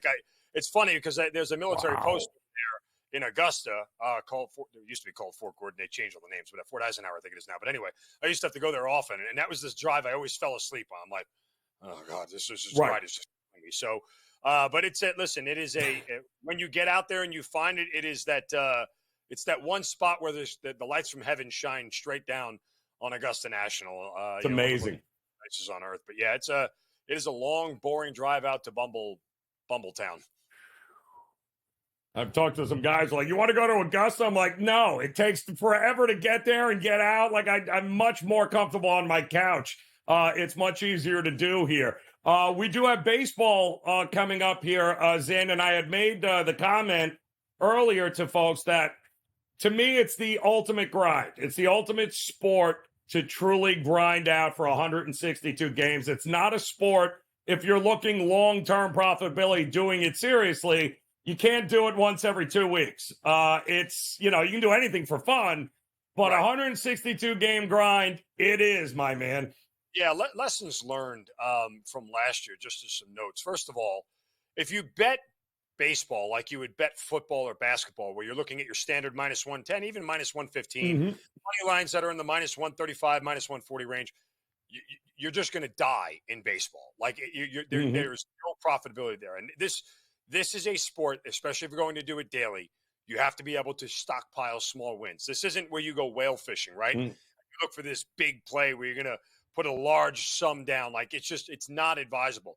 You take your small wins, keep a little money in your bankroll, and just hope to keep staying above water with it. It's not a sport because the juice in everything is so different. The run line juice, you're looking at minus 170s, minus 180s, and if you get 2 of those in a row wrong, you're digging out of a big hole for a long time, even if you're trying to just find, minus 110 standard big bets. So, that's why a lot of guys dip into the prop market. Some of the juice is a little bit more manageable in certain cases, but, and you have to try to find situational spots where money line plays work out for you, right? Like, that's kind of what it boils down to. You have to shop around, and you really have to be very smart about how you wager and what you wager as much as deciding what team itself to bet on. Yep. Yeah. You can't be running out and laying minus 200 on the Yankees, lose it. You got to win 5 more extra games just to make that money back based upon this. So, big favorites is not the way to go in Major League Baseball. Now, having said that, let's go whale shopping.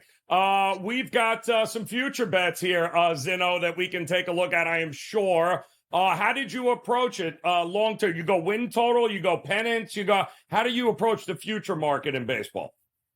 Well, again, let me remind everybody when it comes to betting futures markets about the New York Yankees, who are now, plus 9-1 or plus 900 to win the World Series. That's still, if you bet $100 on the Yankees at 9-1 to win the World Series, you're going to lose $100.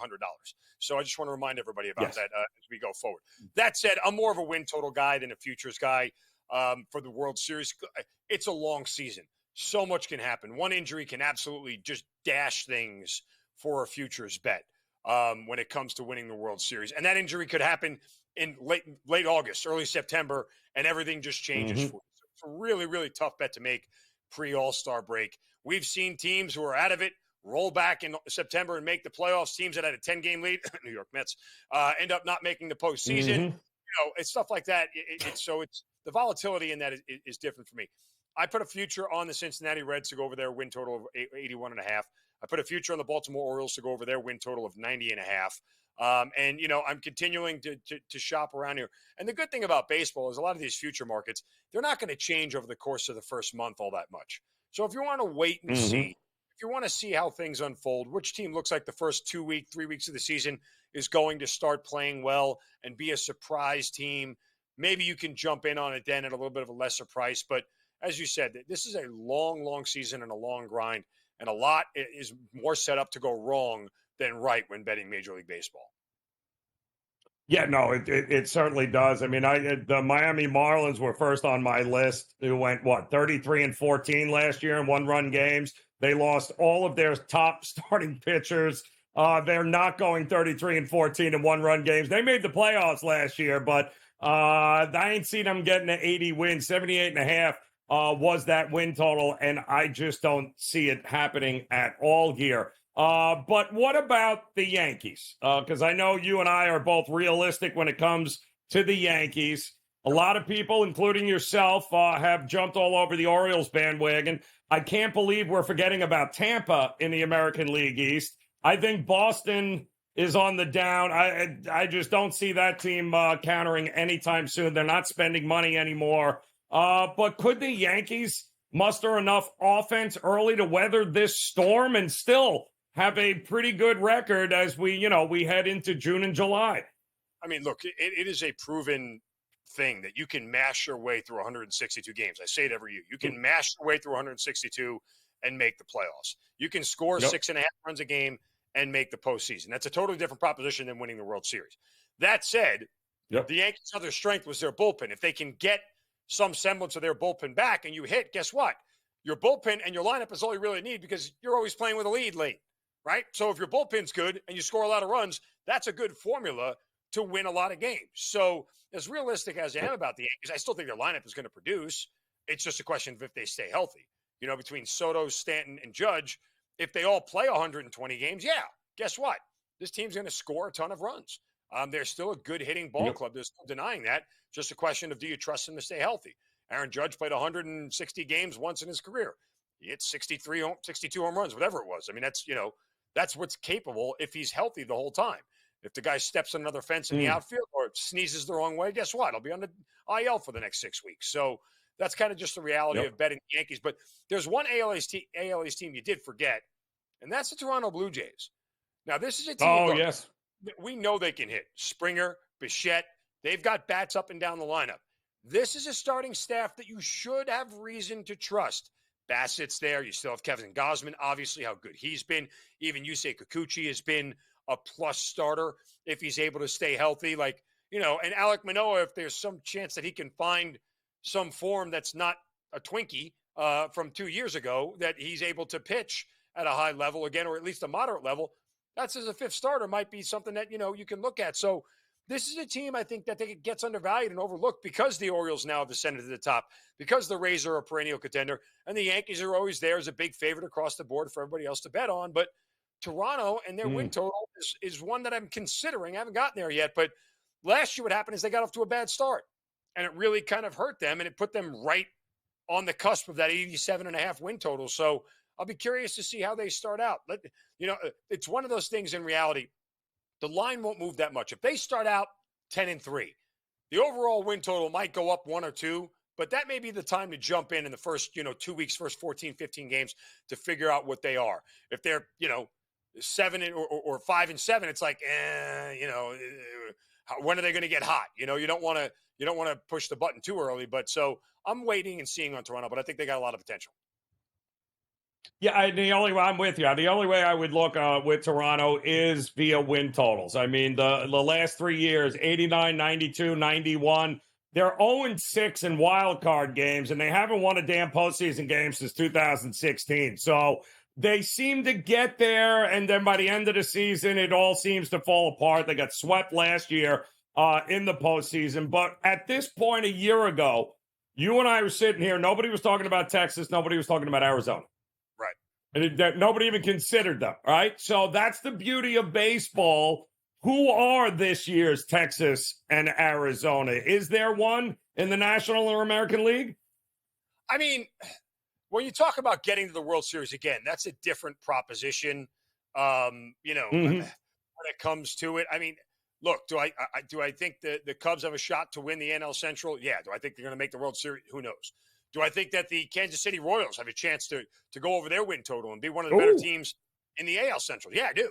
I mean, they're going to have a good lineup, and they've got a really young staff, as do the Tigers, right? Tigers may have one of the best pitchers in baseball in Tariq Skubal when it's all said and done. So, and really, the funny part is I'm really interested to see how the Angels sort of come through this. You ever notice this happens a lot in sports? You trade away the one big player.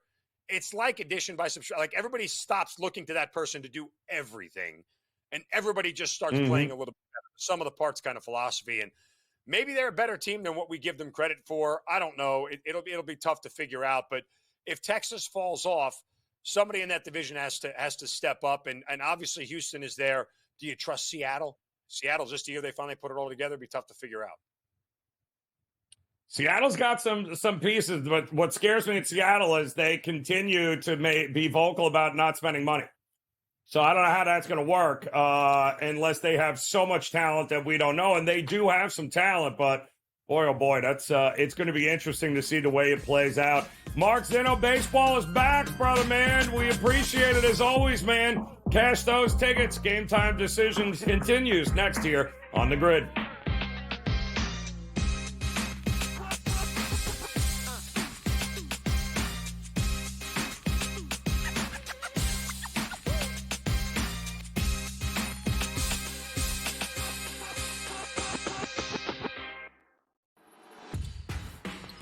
SportsGrid's going to have you covered for this NCAA tournament. That's the movie that we know. When it's win or go home, they love to go home.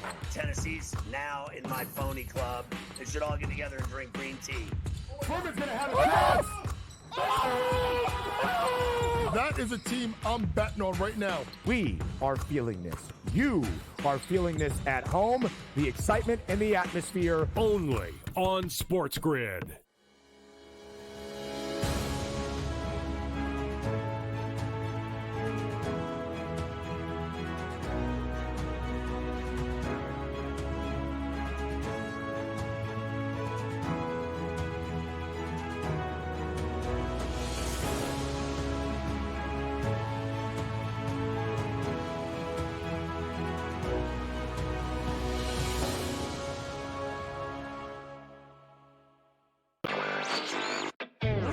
It does look like they're looking for a buyout here or a payoff here, trying to get in with DraftKings here, which does make some sense. And we're seeing this a lot with some of these smaller companies. RSI selling Bet Rivers essentially would be really interesting. They have a bunch of Latin American companies that are countries that are ramping up that they're going to be profitable in.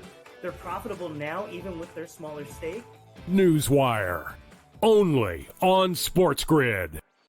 SportsGrid.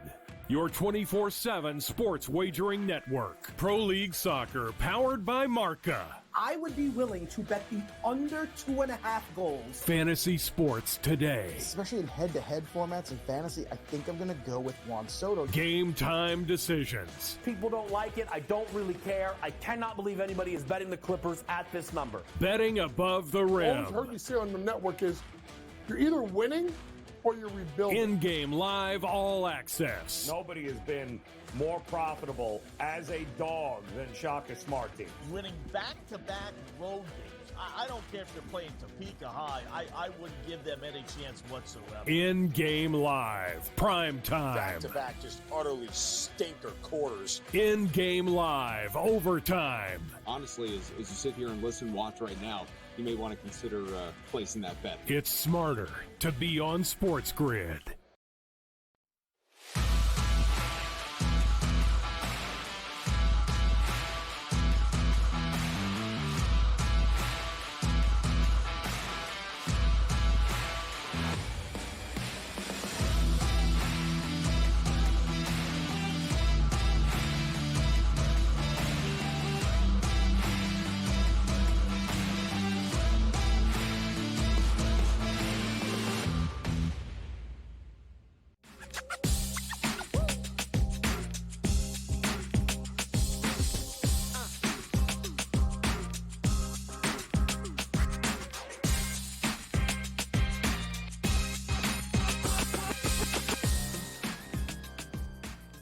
All right, welcome back in Game Time Decisions here on the SportsGrid Network. We've got fireworks already in the NBA. We'll get you caught up with what's going on there as we welcome in our good friend Scotty Wetzel in the house, taking over at the top of the hour, in-game live prime time. And Scotty, we're just sitting in marble here. It just started coming across that Orlando and Golden State. Well, Draymond, it took him about 4 minutes into the game to get ejected. And that was a good thing because the Golden State Warriors, after he got tossed, went on a 15-1 run, and they finished off the first quarter 27-11 over the Orlando Magic. Now, we all ran to the apps going, what can we get Orlando live in right now? I thought this line was ridiculous to begin with, given the situation with Orlando having not played since Sunday, right? 3 days rest. This is now the third road game in 4 nights for Golden State. It wasn't a great spot. They were thin, and now they're even thinner here with Draymond out. What are you thinking? Yeah, I'm surprised. I tell you, Joe, 2 years ago, 16, 17-point deficit, no matter who was favored, Orlando would have been getting 10, 10.5, right? Not anymore. It allows you 6.5, maybe 7.5, depending on where you're doing your shopping. So, you know what? Golden State, I will say this about the Warriors. Now, you're right. 3 games in 4 nights, that's tough. But on back-to-back nights, they're actually 9-5 against the spread in that second game. They've actually done well, believe it or not. So I got Houston to make the play-in at 17-1. So we really need Orlando to come through tonight. So I'm rooting for Orlando. I'm not going to double down on them, but the Magic have been playing horrible. They're one of the best teams, if not the best team at home against the spread, and 11 points in the first quarter. 11. But again, you're not really getting a great bargain, plus 6.5, 7.5. Yeah, no, we all jumped in on the money line at that point. It was funny. It wasn't so much anything Golden State was doing. Orlando went 0 for 14 in shooting during that stretch when Draymond left. So Golden State just merely took care of business. But again, they hadn't played in 3 days, so they certainly have enough firepower here, the Magic, and defense to get themselves back into this one here. So 29-17 now with 11 minutes to go in the second. And Scotty, you are spot on. I mean, last night, did you see the Lakers down 20? I thought Doc Rivers. I thought Doc Rivers was brought in to change that part of the Milwaukee Bucks. I don't think he changed very much here. Do you, Scotty? No, just horrible, right? Again, we're holding on to 17-1 tickets with Houston to make the play-in. Yep. And we got we got 3 teams for 2 slots, right? The Lakers, the Warriors, and the Rockets. And we got a shot, obviously, with Golden State struggling. And if the Lakers would have lost last night like they should have with the Lakers playing Golden State, we definitely got a shot with that ticket. And I'm 19 down, Joe. I turned the game off. I'm on the way home because we did the show last night. And I hop on the train. I look at the scores, and I see the Lakers win. I'm like, are you kidding me? That can't be, unreal. Right? I mean, listen, this guy might be the nicest guy in the world, Doc Rivers. Might be, right? But I'm telling you, I wouldn't have him coach my CYO team. He is just Giannis has not been the same since he's gotten there. His numbers are way down. And for them to lose to a LeBron-less Laker team, it's just up 19 in the fourth quarter at home. That's just horrible. That's just horrible. Now, are you getting it back here tonight? Because the Lakers, second of a back-to-back, they're taking on Memphis here. And I'm going to guess LeBron is going here at this point. But I don't know. They emptied the tanks there to get back and win that game last night. How much confidence do you have tonight to get back in it? Yeah, I kind of like the Lakers tonight, but I no AD, by the way. No Anthony Davis. Yeah. No Anthony Davis. They just rolled him out. Yes. I mean, they're fighting for their playoff. That's a problem. And he can't play 5 minutes, 10 minutes. I mean, what happened? Hey, you got a ticket on Houston. Make up your mind. Make up your mind. I mean, you need Houston. Yeah, I mean, it's hard to put American money right on Memphis, so you can't do that. But I will say, Lakers 0-7 last 7 games as a road favorite, 3-8 against the spread. against teams that are atrocious, winning records of 400% or less, like Memphis has. 0-4 last 4 road games against a team with a losing home record like Memphis has. I mean, it all does point to Memphis, but who could possibly put American money on Memphis, right? I mean, if the Lakers, I was going to say, if they take this seriously, they're going to win by double digits, but no AD. So I guess they figured we'll try and win with LeBron. I wonder if they would have lost last night, Joe, would AD be playing today? I got a feeling he would have. Good I point. got a feeling heading into this I agree. set, they said, let's go 1-1. We'll sit LeBron because we could play LeBron and still lose in Milwaukee. Let's hold LeBron out, and then he'll play against Memphis, and then we'll let AD play both games, and let's get out of here 1-1. And now they won in Milwaukee. They're saying let's play the rest game. Now, I'm going to assume, since you are you got a ticket on Houston, that you think no SGP here tonight, I believe, then for OKC. He's been ruled out. Right. So Houston on the road, catching what, 4? It looks like now 4.5. Are you? Is that the direction you're leaning? Yeah. You know what? I'm actually disappointed he's not playing, Joe. I really am, because we've seen how many times teams' best players. Not play last night with the Lakers, if you want to say LeBron's their best player. Be able to win. No matter who they're facing, good team, bad team. It's the league-wide conspiracy that I wholeheartedly believe in. Your best player's not going to play, then you're going to win. This way your local fans can't bitch and complain, because how are you going to complain with a win? So I'd rather have him playing. But that said, I got to go with Houston. 9 straight wins, 11-1 their last 12. They've covered 13 in a row. That line was 6.5 last night, 7. Now it dropped, and then the word with the Gilchrist Alexander not playing, and now it's down to 4.5, 5, depending on where you do your shopping there. But I still like Houston. They're winning on the road, something they weren't able to do, at the beginning of the year. Playing great basketball, benefit of an easy schedule the last couple of weeks. I'll grant you that, but I'll take them on the money line. Even a couple shekels on the 4.5. But if we're gonna roll the dice, let's roll the dice and grab them on the money line. So I just saw a whole lot of steam hit the market for Minnesota here. Now jack this up to 17, and it looks like Jalen Duren is going, but Jaden Ivey is out. Fontecchio is out. Isaiah Stewart out. Quinn Grimes out. Austin Thompson out. So the usual, but Cade Cunningham does appear to be in. So the total, though, 214.5 at an open, 216.5 now. How are you leaning towards this one? Yeah, I'm gonna go under. I can't lay the 17, 16, 17, right? I just can't. Although I will say, I meant to do this, Joe, but we've seen a lot of these double-digit favorites cover. We really have. Outside of the Celtics blowing that 30-point lead against Atlanta, whether it's the Knicks on the road in Detroit, whether it was Cleveland the other day, that they really are starting to take care of business. And these teams that are bad, there's no reason to play.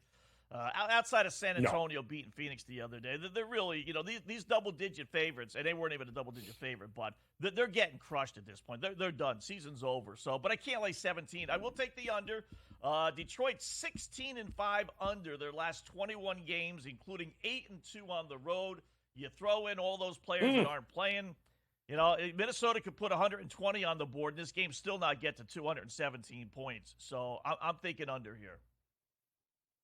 Wow. Yeah. Well, I mean, it's you're right. This time of year is interesting, to say the least, here, with no lead safe and absolutely, 29-23 right now, Golden State. So they cut that lead. Now it's a 6-point game. It's a 2-bucket game. And if you got it at +6. Yeah. That was 27-10. 27-10 and 27-11 after the first quarter. And now you got yourself a 2-possession game, just like that. And now it's a 2-possession game with 9 minutes to go and before the half. It's a brand new game. See, that's how the boys in Vegas, they've wisened up. They've gotten, like I said, 2 years ago, that line would have been 10.5, 11, 12, and now they realize everybody's, no one's betting the favorite in those blowout games, right? They're all looking for the underdog to get the value and get the team that we think is going to come back. And it's just, there's no sense putting it at 8.5, 9.5, 10 when everyone's going to bet it at 7.5. So they have gotten wise to that, definitely. Yep. And we still got them at +260, though. So that's what that is all about there, Scotty. Late nights. How in the world can we trust Phoenix to go on the road at Denver? It's not a crazy number. I'm 7.5, I think there, but It appears that it's all hands on deck is what Bradley Beal is saying now. So it looks like Bradley Beal's a go. It looks like Nurkic is a go. Jamal Murray and Gordon still questionable, but Porter and Jokic are going. How do we trust Phoenix at all? Getting 7 even, how do we trust them? Yeah, you can't. I tell you, I have thrown more money away in the Phoenix Suns, right? You find out Beal's playing, you think, okay, and what do? They lay an egg. The only thing I think this is going to do is motivate the Denver Nuggets. You're going to come back with your big 3? Yep. You guys are all playing? All right, we'll come with our big 3. We'll come motivated, and I'll take a motivated Denver team at home than I will Phoenix Suns team. I mean, them losing the other day, you'd think they would bottom out and respond after losing to San Antonio. And I know Kevin Durant said, oh, this is inexcusable, this, that, and what have you. You know what? Their whole season's been inexcusable. It really has. So I don't expect any kind of bounce back. I can't do it. Like I said, they're one of the worst against the spread teams in the NBA. Give me Denver minus the 7. I will gladly take my chances that they win and cover the spread. So, and then the other one. Major League Baseball. Go ahead, shoot. One more NBA, Joe. We got James Harden, first game back in Philadelphia. Now, they played last week. Philadelphia went into L.A., beat the Clippers. Harden had, I think, 14 assists and like 10 points, 12 points. Not great numbers as far as the points are concerned. I don't know what kind of response he's going to get from the Philly fans. I don't know if that's going to motivate him or not. But you know what? I'm going to go over 15.5 points and over 8.5 assists. First game back in Philly, they're going to be booing him. If he's got any character whatsoever, he's going to have a monster game tonight. Good hunch plays. Ooh. All right, back in Harden to come out firing here tonight against his old team. And I'm sure it's not going to be a great welcome home James Harden parade there at all. Don't think that's going to happen, but he'll shut them up rather quickly with a good night. That is for sure here. Yeah. MLB back tomorrow. Scotty, what are we looking at for a situation here? Any future bets you're looking at? Listen, we could spend an hour doing win totals, right? Everyone does that. That's fine. And we can do who's going to win the World Series, and that's all fine. We like to go the extra mile here. So FanDuel, anyway, has all these goofy prop bets, Joe. And one of them is the number of cycles to be hit in 2024. 4.5. Ooh, and I know people are out there saying, how many cycles, Scott? Are you crazy? Are you kidding? I'll bet on Topeka High. But listen, last year we had 5. Year before, 5. Year before, 4. Year before, 6. Year before, 5. Year before, 7. So 1, 2, 3, 4, 5 out of the last 6 years, we've had 5 or more, and they're giving us 4.5 plus 122. Over 4.5 cycles, the baseball prop of the year. That's what I am talking about. Digging deep here to get you a cycles future prop here. You ain't getting that anywhere except here on the SportsGrid Network. Scotty, have a great show here tonight. In-game live primetime coming up at the top. We'll close it out next year on the grid.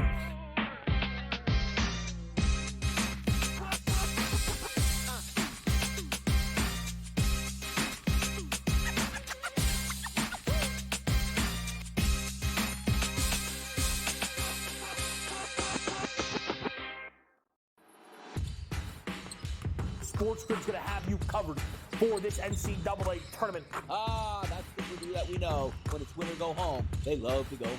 Tennessee's now in my phony club. They should all get together and drink green tea. Furman's going to have a chance. That is a team I'm betting on right now. We are feeling this. You are feeling this at home. The excitement and the atmosphere. Only on SportsGrid.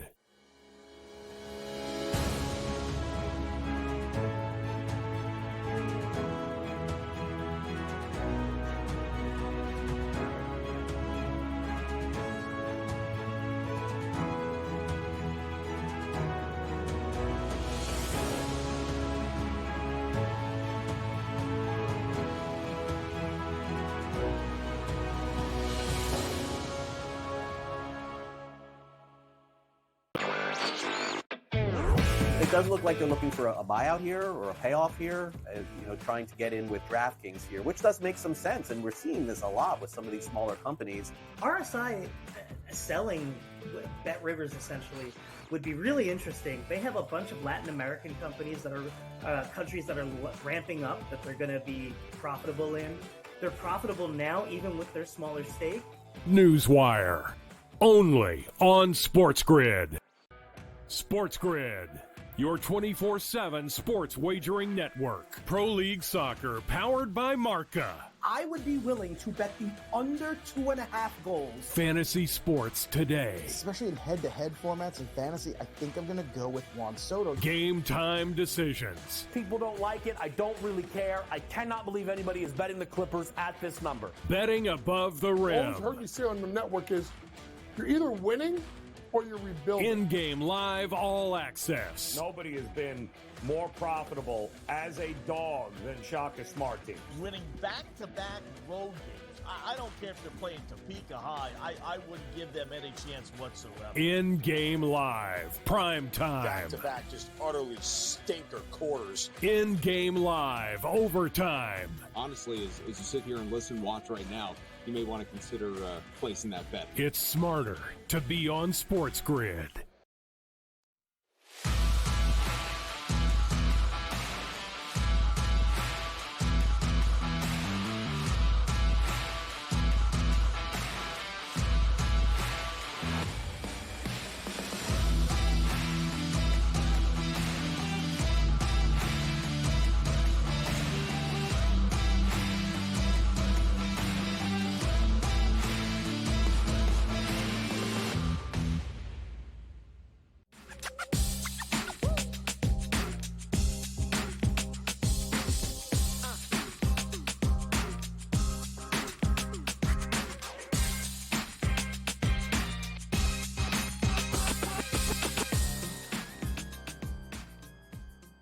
All right, welcome back in Game Time Decisions here on the SportsGrid Network as we wrap up this edition. Plenty more still coming your way. Scotty Wetzel, and in-game live prime time straight ahead here as we've got a whole bunch of NBA games getting ready to tip off. A couple of games underway, including the Brooklyn Nets on top of the Wizards, 46-41 right now. And how about the Cavs and the Hornets?